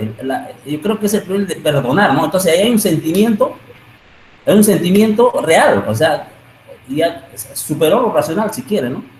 Entonces, pero si de repente yo puedo ser muy sensible ante determinados tipos de cuadros o vivencias, pero de repente soy muy sensible en otras situaciones. Frío, por decirlo así. No, o sea, entonces esa actitud, esa sensibilidad debe ser racional o debe ser espontáneo. O sea, ¿dónde está la frontera y en qué momento decimos allá? Entonces, mira, yo frente a este cuadro, mi actitud debe ser desde un enfoque descolonizante, ¿no? O sea yo estoy viendo un cuadro tal cosa, entonces yo creo que eso no es así, porque ahí hay una imagen de Cristóbal Colón y indios que se están arrodillando a él, entonces tengo una actitud crítica racional, pero en la parte sensible de indignación, o sea, pero yo digo, o sea, ¿es razonado, es racional o es espontáneo? Bueno, saludos a todos, mucho cariño, qué bien que estemos acá reunidos. Primera vez que le veo la cara al profe César, que hemos hablado tanto. Qué gusto verlo, profe. Y bueno, usted sabe que su trabajo me parece clave. Usted ha hecho un tejido muy fino entre muchos autores que han tocado puntos esenciales, ¿no? Entonces nos regresa la historia de las artes mexicanas, bueno, de un modo esclarecedor, pues como yo no lo había visto antes. Así que le agradezco. Y quisiera que nos hiciera dos comentarios general un poco sobre la historia más contemporánea, que quizás no es la que ha estado tocando, pero que seguro tiene una posición al respecto. Y es uno, por ejemplo, el Salón Pirelli, que el Salón Pirelli, desde mi punto de vista, fue muy interesante porque generó que muchos jóvenes que estaban simplemente en la bohemia y tal, no se habían acercado directamente a las artes, pues se propusieran hacer proyectos de tipo artístico y resultaron muchas voces que para mí, para mi generación, fueron interesantes, ¿no? Ese espacio. Del tiempo del chavismo, también recuperar un poco las estampas, el muralismo y todo lo que tenga que ver con el arte de calle, que a mí me gusta mucho. Uno de mis artistas favoritos es Bansky, seguramente usted lo conoce. Entonces, bueno, no sé si aquí tiene, yo creo que sí, yo creo que tuvo y que tiene una resonancia contemporánea en muchos países. Entonces, ¿qué resonancia pudo haber tenido Bansky? Pero además todo ese arte de calle contemporáneo también pasa por unas propuestas de tipo venezolanas y en este caso políticas. Por ejemplo, está una amiga mía de La Vega que se metió en un diplomado sobre arte comunitario popular con unos curadores y tal, chilenos y argentinos, y cuando les presenta el muralismo les parece panfletario, y cuando les presenta la obra pictórica le parece burguesa. Entonces ella, que vive en La Vega y que está, bueno, viviendo con el tema de ser madre, el tema de las violencias, ¿no?, posibles, bueno, dice, estoy un poco perdida sobre quién soy y cómo ando, ¿no? Entonces, bueno, un poco planteándole esos temas ahí, y les envío a todos un abrazo y me encanta este espacio. Espero que se mantenga y que sigan llegando investigaciones de esta magnitud. Un abrazo a todos. Buenas tardes.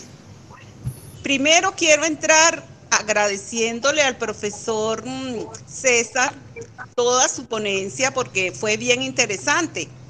Por ejemplo, yo soy historiadora y la ficción por el arte y el poeta, o sea, los poemas.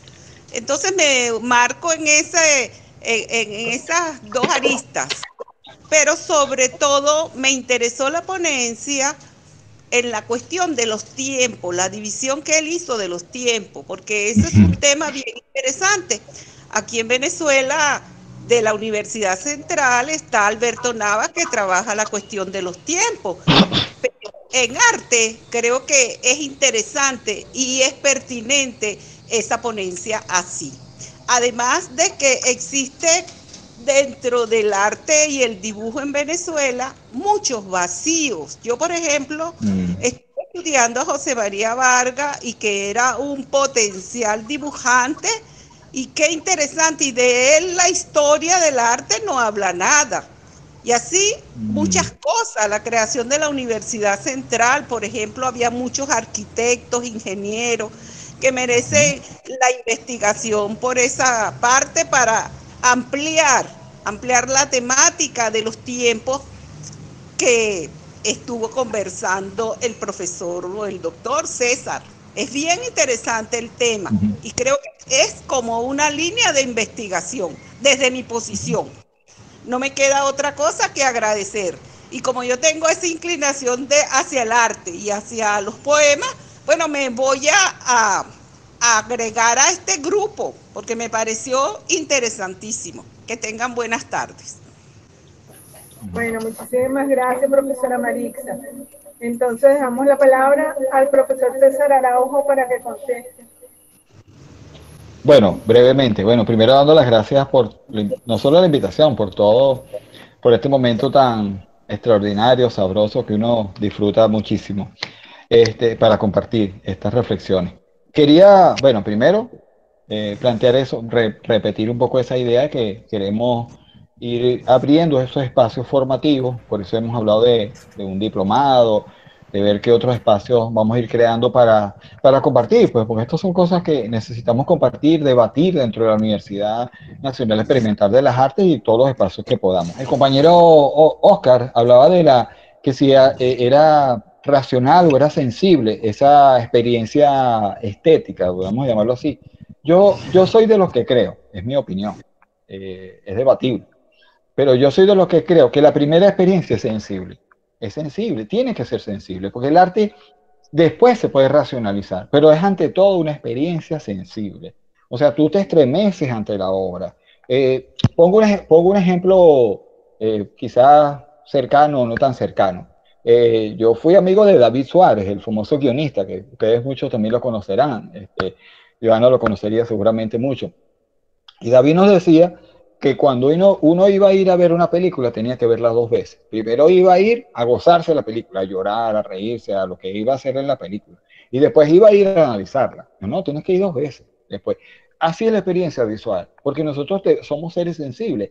Y esa desensibilización del arte contemporáneo afecta precisamente a esa perspectiva. Entonces ya no importa, ya no es una cosa para nosotros estremecernos ante la obra, sino una cosa ahí, pongo el ejemplo nuevamente, un cambur pegado con tierra en la pared y eso es la obra. Pues. Entonces, una cosa absolutamente carente de sensibilidad humana, una cosa deshumanizada. Y frente a eso tenemos que irrumpir, insurgir con un arte profundamente sensible. Por eso que la experiencia es sensible. Y Joana hablaba del Salón Pirelli, es verdad. El Salón Pirelli, yo tuve la oportunidad también de ir a ver varios salones Pirelli y los disfruté muchísimo. Y es esos espacios que yo creo que tenemos que rescatar. Yo creo que en este proceso actual de la Revolución Bolivariana, en la cual se está hablando mucho de darle oportunidad a los jóvenes, ¿no? Yo creo que hay que abrir nuevos salones de jóvenes, artistas, de creadores, pero ir acompañando esos procesos de procesos formativos, reflexivos y analíticos. Porque si no, si los soltamos al garete, como dice, a la loca, terminamos, muchas veces los jóvenes terminan copiando, reproduciendo los discursos hegemónicos del arte instaurado y no reflexionando los procesos. Yo creo que a la par de los procesos creativos, hay que hacer procesos reflexivos en los cuales espacios como este y muchos otros que se pudieran dar son muy, muy necesarios. Igualmente con el mural, ¿no? El mural es un espacio necesario, urgente y bueno, y que es un ícono. El muralismo, si hay un elemento identitario con el ser latinoamericano, es el mural. Y por cierto, yo tengo varios años trabajando con investigaciones en arte latinoamericano y he revisado un poco esa línea de cuál ha sido el desarrollo, el devenir histórico del mural. Entonces siempre hablamos del muralismo, Siqueiro, Diego Rivera, pero no revisamos el devenir histórico del muralismo en Latinoamérica, que termina incluso en Chile, las experiencias chilenas con la Brigada Violeta Parra, o sea, es decir, hay cosas que hay que revisar mucho dentro de nuestro arte urbano, que no es solamente ese arte neoyorquino, que no está mal, ¿no? Esa influencia del graffiti neoyorquino y de estos espacios de Norteamérica que llegaron aquí con el hip hop y con toda la música urbana, sino también los fenómenos nuestros, los propios procesos nuestros, políticos, sociales, históricos, dentro del mural. Entonces el mural también hay que hacerle su historia. Hay que hacerle su historia. Y me da mucha risa, Joana, cuando tú hablas de panfletario. Yo le digo a mis estudiantes, una vez yo hice una discusión sobre el concepto panfletario. No sé si aquí voy a abrir otra ponencia, pero es una cosa muy que yo levanté una polvareda espantosa. Yo dije, ¿usted quién sabe cuál es el arte panfletario más poderoso? Sí, sí, ¿cuál? La pintura colonial. Se pusieron así. Defíname qué es panfletario. No, que tiene una ideología. Bueno, ahí está. Pues. Es decir, el concepto panfletario es un concepto, a mi juicio, ¿no? Es una opinión personal, que es más que todo una palabra que se creó para insultar a la obra de alguien. Porque si alguien me dice que una obra con la cara de Chávez, o con la cara de Nicolás, o con la cara de alguien, del Che, es panfletario, entonces bueno, entonces no puedo poner, no hago una imagen de la Virgen, pues. ¿Cuál es la intención de la imagen de la Virgen, de un santo, o de X? Entonces entramos en el debate de la imagen, del referente de la imagen, ¿verdad? Entramos en la semiótica. Entonces, el referente, ¿cuál es el referente de esa imagen? ¿Qué connotación tiene? ¿Qué trasfondo tiene esa imagen? Esa persona, si es Chávez, si es un... entonces entramos en el pop art. El pop art utilizado, ¿para qué utilizaba el pop art? Las imágenes, ¿verdad? De Marilyn, de Che, de Luis Presley y tal, utilizado con otra intencionalidad. Entonces, ¿qué es panfletario? ¿Por qué pop art no es panfletario? Porque sale el Che y sale Mao Zedong. Ah, no, porque lo hizo Andy Warhol. Entonces, entonces entramos en un debate que cuando lo develamos, por eso digo que la descolonización implica destaparlo todo. Bueno, antes de darle la palabra que tenemos a Enni Rodríguez y al profesor Luis Pellicer, voy a leer estos comentarios, ¿no? Zulma Ramírez dice: profesor, ¿cómo se define el arte aborigen? Si todo lo que se refiere al arte es visto desde el punto de vista europeo. Luego Diana León comenta: buenas tardes. Formo parte de sus estudiantes de la UCLA, Arte Contemporáneo, y realmente es gratificante poder recibir toda esta información de una manera y desde una perspectiva diferente, descolonizada, ya que cuando vi en bachillerato no eran dados de esa forma. Sobre todo lo digo puesto que mi colegio era sumamente católico. Es importante ampliar nuestros conocimientos para así poder desarrollar cada vez más nuestra capacidad de análisis y de pensamiento crítico y color. Luz Higuera nos dice: buenas tardes. ¿Dónde conseguimos las grabaciones? Bueno, después el profesor Luis Pellicer nos dirá dónde la podemos ver. Por otro lado, José López nos dice: en la música se requieren estos elementos que plantea el profesor César, la subjetividad, la aplicación de sensibilidad. Estamos en lo que podríamos dar de sí. Se escriben sonidos, pero donde nunca reflejar la idea. En general estamos escribiendo mucho ruido, poco algo. Y nos dice que por favor le enviemos los diálogos a su correo. Entonces le damos ahora la palabra, quedan esas preguntas, César, para que las responda, pero primero escuchamos a Enni Consuelo Rodríguez y después al profesor Luis Pellicer. Okay. Saludos a César especialmente y a todos los que están allí hoy. Bueno, venimos hablando de la descolonización del arte. Y como lo dice César, se paseó por la pintura como algo eminentemente colonizador desde el purgatorio y todo lo que habló. Yo soy artesana y creo que desde la visión del arte no hay nada más colonizado que hablar de la artesanía, porque la artesanía aparentemente no entra para nada dentro del arte. Para muchos, no para todos, por supuesto. Esa es una de las cosas que debemos trabajar y estudiar e investigar para descolonizar la visión que tenemos sobre la artesanía. Hace unos días estuvimos en un foro con, no voy a nombrarlo, pero un especialista de arte, para no hacerlo quedar mal, y nos habló de una obra de arte, y César lo nombró bastante por allí, la pintura, y nombró a Arturo Michelena, a Cristóbal Roja, todos esos pintores. Él nos dijo por esos días que una obra de arte en un museo lo valía todo, pero que una artesanía era una obra de arte en el museo, pero fuera de ella no lo era. Nuestra pregunta para él fue: ¿qué quería decir entonces una pintura, por ejemplo, de Cristóbal Roja, si dejaba de ser arte después que salía del museo? Y por supuesto para él fue un shock porque es una de las formas de colonización que se tiene actualmente de lo que es sobre todo de lo que es la artesanía. No, la artesanía no es vista como arte.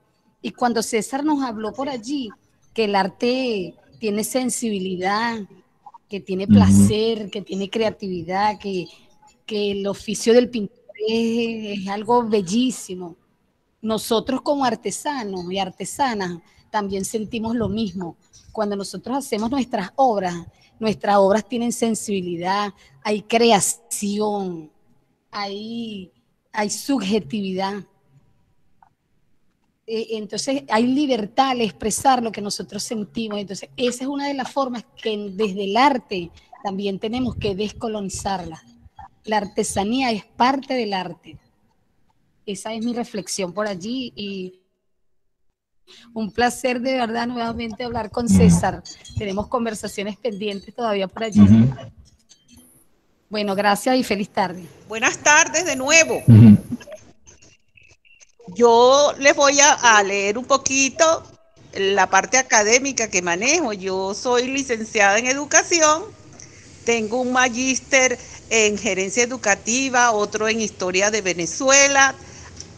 Colaboro con la UNER gratuitamente, colaboro con la rectora Ledis Lima, con el rector José Luis Berroterán, y trabajo ponencias sobre todo de historia regional. Tengo una virtud que Dios me dio, que es que domino el pincel y soy poeta. Por eso me interesó mucho participar en este foro, en esta ponencia. Y me quedo asombrada también del planteamiento del ponente, del doctor César, porque pienso que la división que él hizo cronológica, que tiene que ver con 3 tiempos, es interesante, porque esa es una manera de abordar el estudio del arte aquí en Venezuela, porque se han hecho pocos trabajos. Por ejemplo, yo cuando trabajaba mi maestría de historia de Venezuela, la línea de investigación fue José María Vargas, y encontré de él los dibujos de sus situaciones con los pacientes de cáncer y estas cosas, que bien vale la pena retroceder un poquito, irnos a ese siglo decimonónico e investigar sobre el dibujo en las manos de José María Vargas y de todos los profesionales que pretendían ser ingenieros o algún oficio que en realidad fuera sustantivo. Bueno, eso es todo, y me interesó la parte de los tiempos porque yo he venido trabajando sobre los tiempos, y eso de la división que él hace de la época de los aborígenes.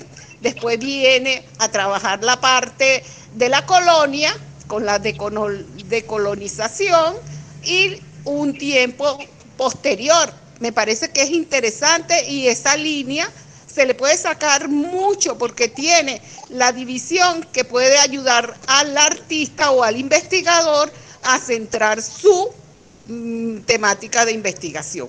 Yo lo felicito de verdad. Y de verdad que me interesó, me parece interesante, que bien vale la pena divulgarlo y tener un trabajo más, difundirlo con mayor publicidad. Buenas tardes y gracias por permitir que yo participara aquí con ustedes. Sí, muchas gracias. Profesor Araujo, si quiere conteste y luego vamos a otro ciclo de preguntas.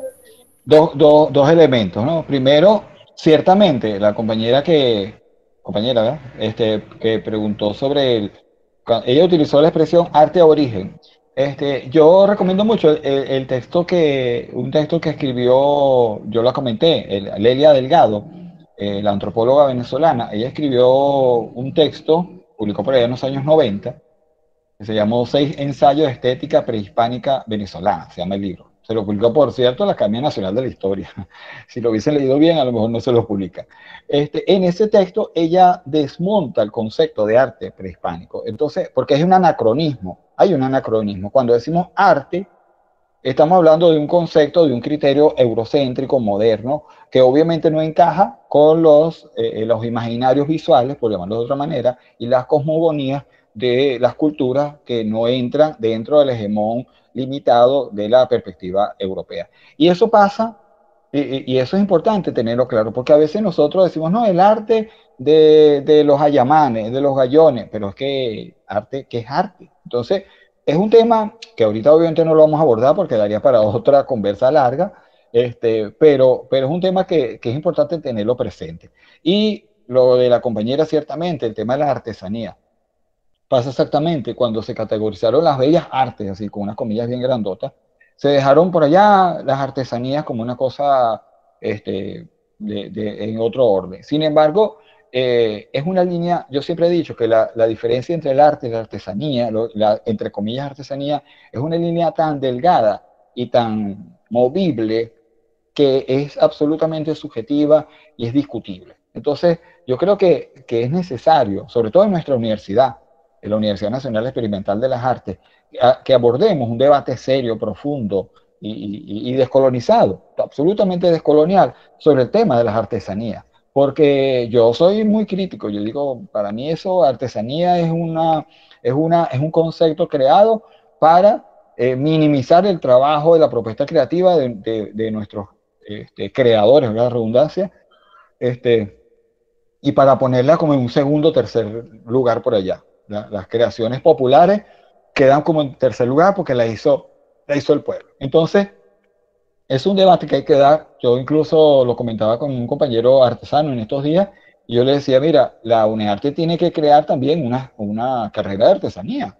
Así como creó la orfebrería y tiene cerámica, debería crear una artesanía. Esa es mi idea, ¿no? Yo que algún día se la propondré a, no sé, bueno, está Luis, no sé, a alguien se lo propondremos, pero es una idea porque es un debate que hay que dar, ¿no? Porque además, no solo para que estudien los artesanos y los artesanos se formen, no me refiero solamente a un espacio formativo, sino un espacio fundamentalmente reflexivo y crítico y descolonizado sobre el tema de la artesanía, que da para otro debate que no es el de hoy, pero le vale la pena hacerlo. Bueno, voy a aprovechar yo de hacer dos comentarios, ¿no? Uno es cuando, bueno, nos comentabas sobre la libertad ante la imposición del mercado, ¿no? Y recuerdo, creo que 2012, 2013, estar por las carreteras del estado Lara y ver cómo ese trabajo de los artesanos reproducían toda una estética de las películas Disney, ¿no? Entonces conseguíamos cómo se ha ido transformando ese mercado hacia lo que son las sirenitas, el flipper, los dálmatas, ¿no? Que es muy preocupante porque limita todo lo que es el proceso de creación. La otra que me llamó la atención cuando nos dices que hay que volver la mirada hacia nosotros, creo que ese es un poco el papel que tiene el proyecto artístico comunitario, ¿no? Que tiene que ver con que nuestros estudiantes conozcan sus comunidades, conozcan las realidades y cómo eso puede permearnos en nuestras expresiones artísticas, ¿no? O sea, que ese trabajo que se hace no es solamente de la UNEARTE hacia la comunidad, sino fundamentalmente de la comunidad hacia la artista, ¿no? Quería saber cómo lo ves tú. Y ahora le doy la palabra a Luis Pellicer. Bueno, buenas tardes a todas y a todos. Fue un placer aquí compartir con ustedes, con César, querido. Te diré que compartimos una amistad con alguien a que yo amo entrañablemente, que es David Suárez. Con trabajé en la Cinemateca Nacional. Yo fui como un hijo para David. Entonces eso, bueno, lo primero es que estas cosas nos emocionan mucho, ¿no? Que tengamos esas amistades tan entrañables. No me voy a referir mucho a lo de la conferencia, pero me voy a referir a otras cosas. Por ejemplo, yo, con Marixa Herrera, querida, mi amor, quiero decirte, el profesor Alberto Navas trabaja el problema de los tiempos de la periodificación, quieres decir tú seguramente, ¿no? Entonces te diré que por lo menos hay 3 profesores que yo conozco que trabajan eso. En efecto, uno es Alberto Navas. El otro, que además creó una periodificación un poco aséptica, porque escribe como 1 kilo de algodón isopropílico, pero que es muy importante, es el profesor Germán Carrera Damas.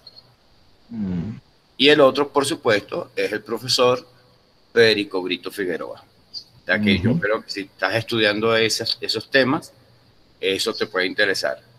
Pero el otro que está creando eso, junto con la red de Historia, Memoria y Patrimonio, es este caballero que te está hablando, que es Luis Pellicer, que tiene una periodificación que habla del periodo indooriginario, que habla después de un periodo de resistencia indígena, otro periodo de resistencia y rebelión indoafricana, y después un periodo de rebelión, resistencia y revolución, que dura hasta nuestros días desde hace 200 años.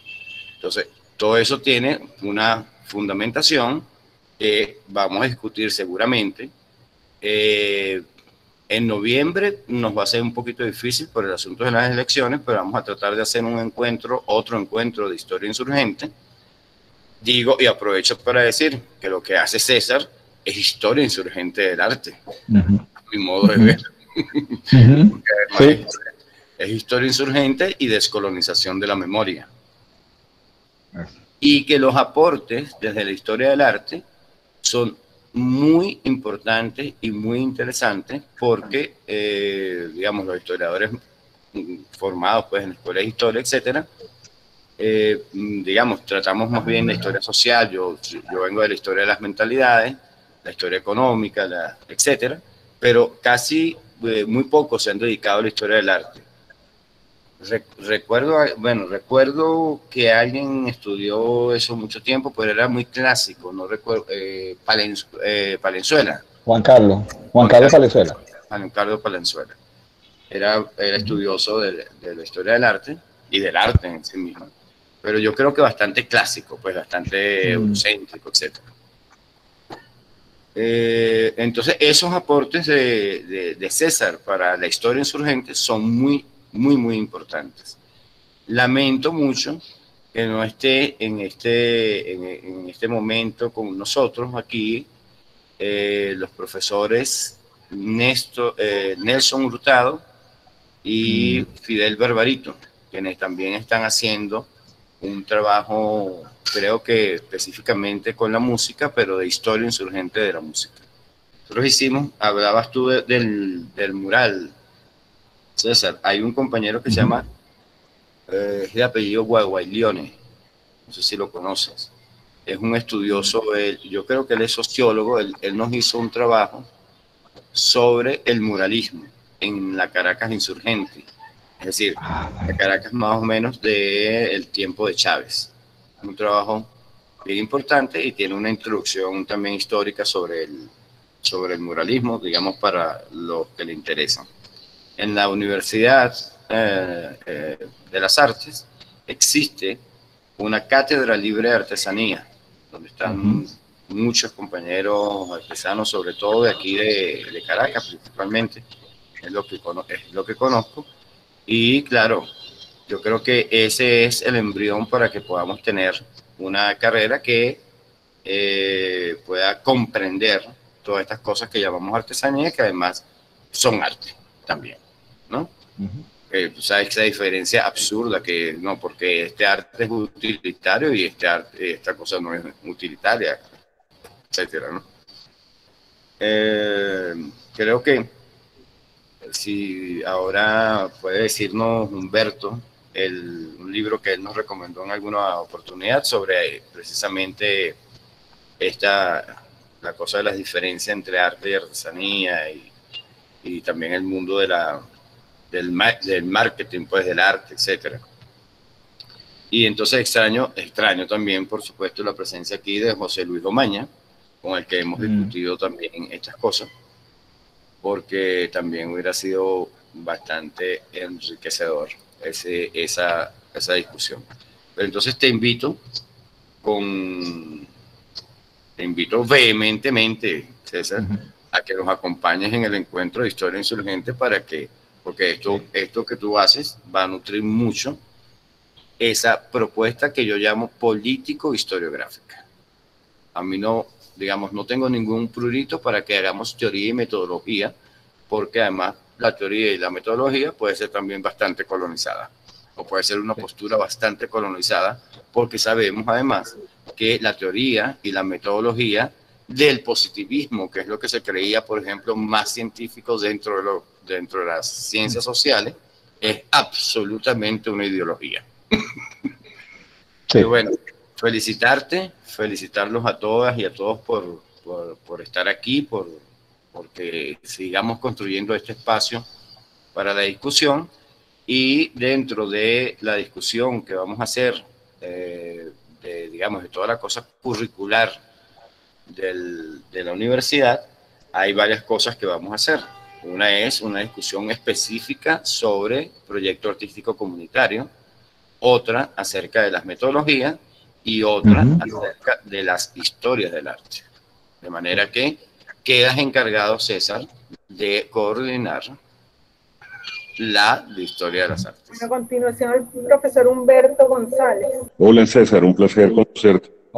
Hola. Me pongo una cámara, por lo menos, para poderte saludar. Bueno, quería primero leer la cosa ahí que decía Luis Felipe sobre el tema de la creación del PNF, del programa de formación de grado en artesanía, que es una de las tareas que yo creo que necesariamente tiene UNEARTE. Y conectar lo que estás hablando más bien desde una cosa que es directamente política, que es el tema de la creación de lo que es la responsabilidad de UNEARTE, ¿no? Es decir, si uno está hablando de un arte colonizado, en la búsqueda de una descolonización de la visión que nosotros tenemos del arte, y se supone que es para poder incidir sobre eso, ¿no? Y entonces, nosotros tenemos una pero muy poderosa instrumento para incidir sobre eso, que es precisamente nuestra universidad, la Universidad de las Artes, que además está hecha para eso, ¿no? Sí, para incidir sobre las cosas. Y a mí me pareció de las más prometedoras, pensando un poquitico en esa orden que te acaba de dar, Luis, el título de la charla y el tema del trabajo tuyo sobre la historia de las artes. Porque eso nos lleva directamente a la discusión misma, o sea, de discutir qué es el arte. No es un tema menor para los artistas ni para la universidad, que es una universidad necesariamente de la cultura. Porque si nosotros hablamos, por ejemplo, como planteó una de las compañeras, de arte indígena, y ese arte indígena, yo creo que tú lo entrecomillaste ahorita bastante bien, pues está hablando de una cosa que no tiene función del arte, que no existe como un museo, no existe como una estética separada de la vida, no está separada de la espiritualidad, del rito, del trabajo, de la vida, de la forma de aproximación al mundo, pues, ¿no? Cuestiona ya mismo la palabra arte. Y tú hacías una historia en la cual además también yo creo que uno puede conseguir el tema de arte artesanía. Trabajando con unos estudiantes, yo les puse a leer, fue el que conseguí, a Larry Schine, que justamente tiene un libro que se llama La invención del arte. Y una de las cosas que decía, con techne, que era el dominante para la idea del arte antes de la modernidad, es justamente que el arte, y le pone así a cada rato, ¿no? El artista artesano. Es decir, la indiferenciación que existió durante prácticamente toda la historia de la humanidad hasta 1492, y digo de la humanidad porque ese concepto sí se podría generalizar, entre la indiferenciación entre lo que es un artista y un artesano, ¿no? Y decía, en mí participa igual un zapatero y un arquitecto. Los que sí se diferenciaban entonces eran los que hacían, digamos, actividades que no eran con las manos, ¿no? Es decir, el poeta o el arquero. Entonces ese sí tenía como un espacio distinto que el espacio de los que trabajaban con las manos, ¿no? Entonces igual el zapatero que el otro. Y entonces, bueno, la idea del arte y el artesano es una cosa que prácticamente la diferenciación, sobre todo lo que es una artesanía como expresión del alma de un pueblo o del alma de quien esté creando, es una cosa que necesita ser comprendida y no puede ser así como despachada rápido, pues, ¿no? O sea, nosotros urgimos de tener una historia del arte que nos cuente. Y ahí entonces yo incluso le había estado planteando a Luis que si nosotros podíamos pensar hacer toda nuestra historia del arte, y yo creo que te voy a dar un antecedente para que lo tengas, ¿no? Que fue que lo revisamos, estábamos revisando una historia, creo que no voy a decir, no, sí, digo de cuál, del teatro, hecha, elaborada en arte, y resulta que toda la historia del teatro es una historia europea del teatro, que incluso cuando habla del teatro japonés o indio, simplemente lo pone como rareza, ¿no? Y entonces al ponerlo como rareza, Margot Bertolt. Margot Bertolt. Una cosa totalmente aparte de lo que es propiamente arte universal. Y entonces decía que arte universal sería exclusivamente del europeo. Entonces es un discurso muy profundo, pues nosotros lo estamos diciendo. Lo estamos diciendo incluso en material. Ese material tenía no solamente el logo de UNEARTE, sino que es un material didáctico. O sea, que es un material para desarrollar los programas. Y yo digo, entonces, bueno, ¿cómo podemos hacer el cambio radical para que efectivamente nosotros contemos el arte de otra manera y centrada más bien en nosotros mismos? Entonces, bueno, tendría que pasar por algo así como ver arte y cultura juntos, además. Y ver, como tú decías al principio, también el arte como parte, una historia del arte como parte de lo que es la historia social, política, etcétera, es decir, no separada de, ¿no? Como efectivamente además tú ilustraste bastante bien que normalmente se trabaja. Pero bueno, entonces ahí con esa idea de que es lo que de que creo que además es como uno de los centros que nosotros tenemos que poder trabajar permanentemente, tenía una primera idea que era, bueno, vamos a trabajar el arte pero exclusivamente desde Venezuela. Y ese trabajo tuyo me parece especialmente importante. Luis mismo me decía, bueno, pero y entonces, y el arte europeo, y el arte, no lo van a conocer, claro que lo conocen, porque efectivamente desde Venezuela también se interactúa con ese mundo del arte europeo o asiático, africano, etcétera, que además son no solamente un arte, sino montones de artes distintos que pueden tener, que tienen trayectorias, incluso historias distintas en cada uno de esas áreas que a veces simplificamos como Asia y África. De lo que tú decías, hubo dos cosas que quería preguntarte, o tres cosas que quería preguntarte. Una cosa porque tú nos ofreciste que ibas a hablar de arte popular y no nos hablaste. Yo me quedé. Ese es un tema que estamos trabajando en formación sociocrítica, porque existe una cosa que se llama arte, como si entonces el otro arte debería ser impopular, precisamente, y resulta un espacio específico, ¿no? Pero, bueno, el otro tiene que ver con los dos centros de la descolonización. Fíjate que cuando tú empiezas a hablar del arte colonial, entonces inmediatamente te tienes que poner en Juan Pedro López, ¿no? Y tienes que ponerte en todos los nombres que dijiste son nombres de hombres. Y solamente podrías decir nombres de hombres. Y dentro de esos hombres, además, está totalmente apartado cualquier tipo de vinculación entre lo que era la historia de los pueblos originarios, que parece que entonces se detuviera para que entonces empezara a hablar exclusivamente de la historia del arte colonial, porque efectivamente los pueblos originarios no tienen que ver con lo que se pinta en las iglesias. O sea, es apenas el colonizado el que lo hace, y entonces cómo se sigue ocurriendo efectivamente una actividad estética, la actividad espiritual, la actividad de reproducción o de producción artística, o en el sentido de, por lo menos, de producción plástica, para decir, de los pueblos originarios. Y dígame de los afrodescendientes, desaparecen. Y desaparecen porque efectivamente no tienen escenario. Y no tienen escenario ni siquiera hacia el Círculo de Bellas Artes. Es más, sí, creo que incluso en toda la historia que estás diciendo, la afrodescendencia tiene un lugar mínimo. Y no se diga tampoco del lugar de la mujer, que es un lugar totalmente desaparecido en esa historia, en el cual no aparece, pues, porque los escenarios de los que estamos hablando, cuando nos restringimos a hablar de artes plásticas, son escenarios que estaban específicamente vedados a las mujeres, a los pueblos originarios y a los afro. Nosotros tal vez no sería mejor para esa tarea que te dio Luis, porque lo que estamos hablando siempre de la tarea de Luis, el también pensar en una historia del arte, pero entonces multiplicarla.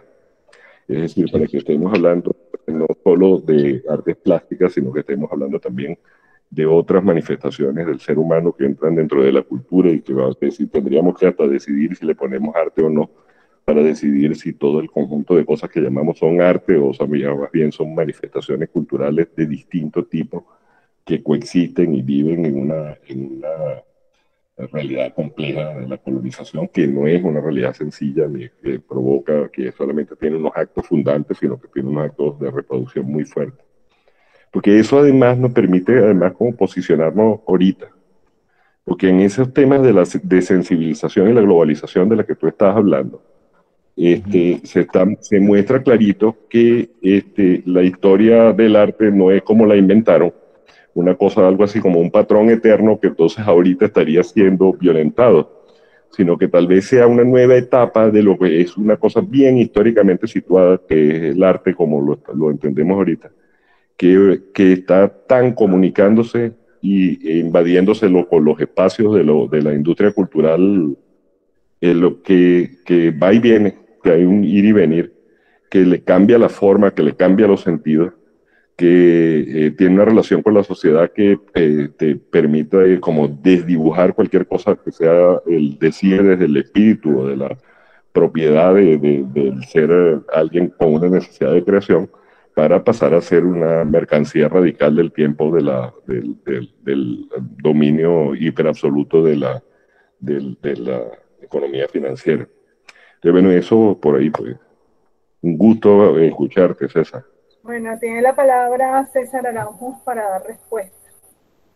Ok, bueno, muchas cosas. Trato de no ampliar mucho para darle más espacio a ustedes para que participen, porque bueno, me emociona mucho escucharles.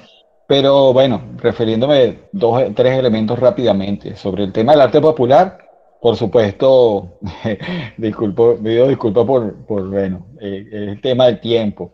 Pero es que el tema del arte popular diría alguien por ahí de música, es un temazo. Es un temazo. ¿Por qué? Porque, sobre todo en el arte popular, yo soy muy crítico y confieso allí mi radicalidad, reconozco mi radicalidad y mi vehemencia en que me produce cierta urticaria esa idea que el arte popular hegemonizó en Venezuela y en muchos otros países.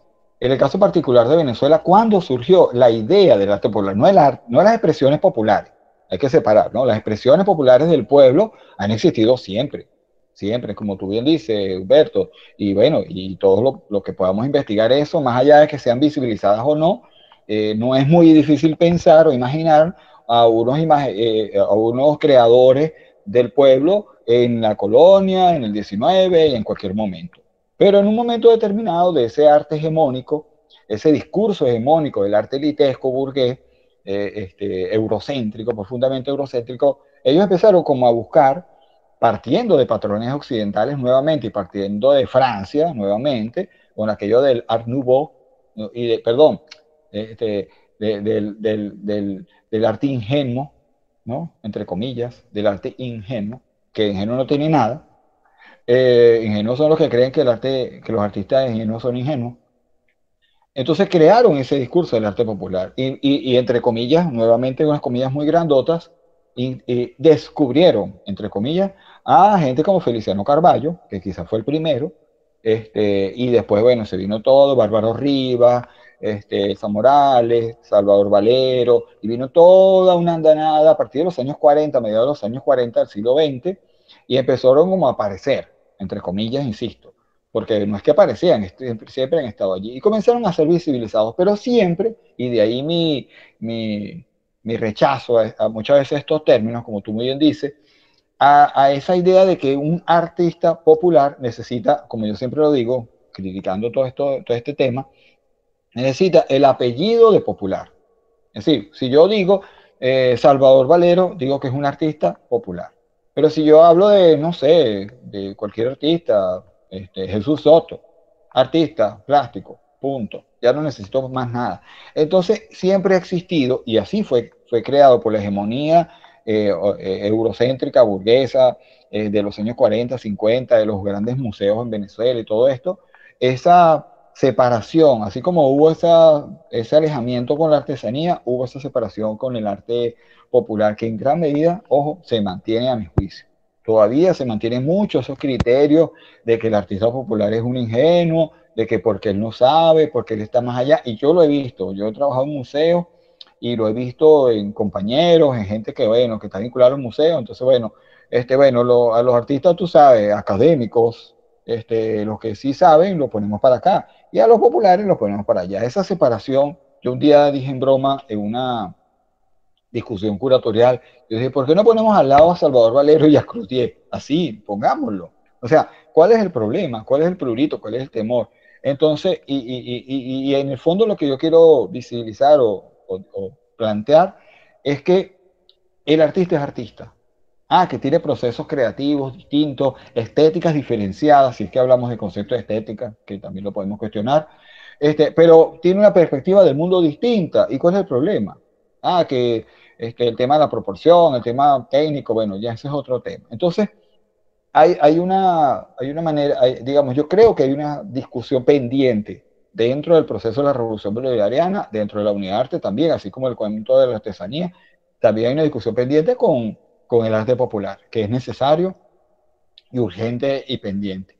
Igual como, y ya para terminar, hay una historia del arte venezolano y latinoamericano por escribir. Humberto, tú muy bien lo decías. ¿Dónde están nuestros pueblos originarios? ¿Dónde está el impacto, la trascendencia, la vinculación, el reflejo, como lo queramos llamar, visual de los pueblos originarios en el arte venezolano? Bueno, uno que otro artista que uno le saca con pinza. Eso está pendiente. ¿Dónde está África en nuestras expresiones artísticas o visuales? ¿Dónde está la historia de las mujeres que han existido y han estado allí? Solo que eso no ha estado presente. Bueno, yo hice una mirada rasante donde por supuesto no aparecieron. Pero es que hay que caminar. Y hay otra cosa, yo voy a agregar un elemento más. Y los caraqueños, yo soy caraqueño, ojo, voy a hacer una aclaratoria. Yo soy caraqueño, nací en la maternidad Concepción Palacio. Por si acaso el comentario que voy a hacer es un poquito fuerte. El arte venezolano es un arte, la historia del arte venezolano es una historia del arte caraqueñizada. La lógica centro-periferia, de la cual habló Quijano y han hablado otros teóricos, se aplica también para esa dinámica. He prendido una mecha aquí fuerte, ¿verdad? En cuanto a que uno revisa los autores, los artistas que aparecen, o son artistas caraqueños o son artistas de la provincia que se fueron a Caracas a trabajar. Pero en la historia, en los grandes discursos de la historia del arte en Venezuela, no aparece, por ejemplo, los grupos artísticos de Maracaibo. Hay un grupo que se llama 40 grados a la sombra. Vaya, búsquelo en un libro normal de esto, de historia del arte, no aparece. Las propuestas plásticas de Tovar, en el estado Mérida, las propuestas plásticas de aquí de mismo de Barquisimeto, el lenguaje del paisaje larense, que hay una escuela larense del paisaje extraordinaria. Eso no suele aparecer en los grandes discursos. Entonces, hay muchas cosas que hacer, hay muchas cosas que destapar, y sin enrollo, y sin pruritos, y sin que nadie se ponga, ay, que no sé qué, porque eso, al final de cuentas, es lo que nos va a enriquecer como sociedad, como país, como cultura venezolana y como creadores.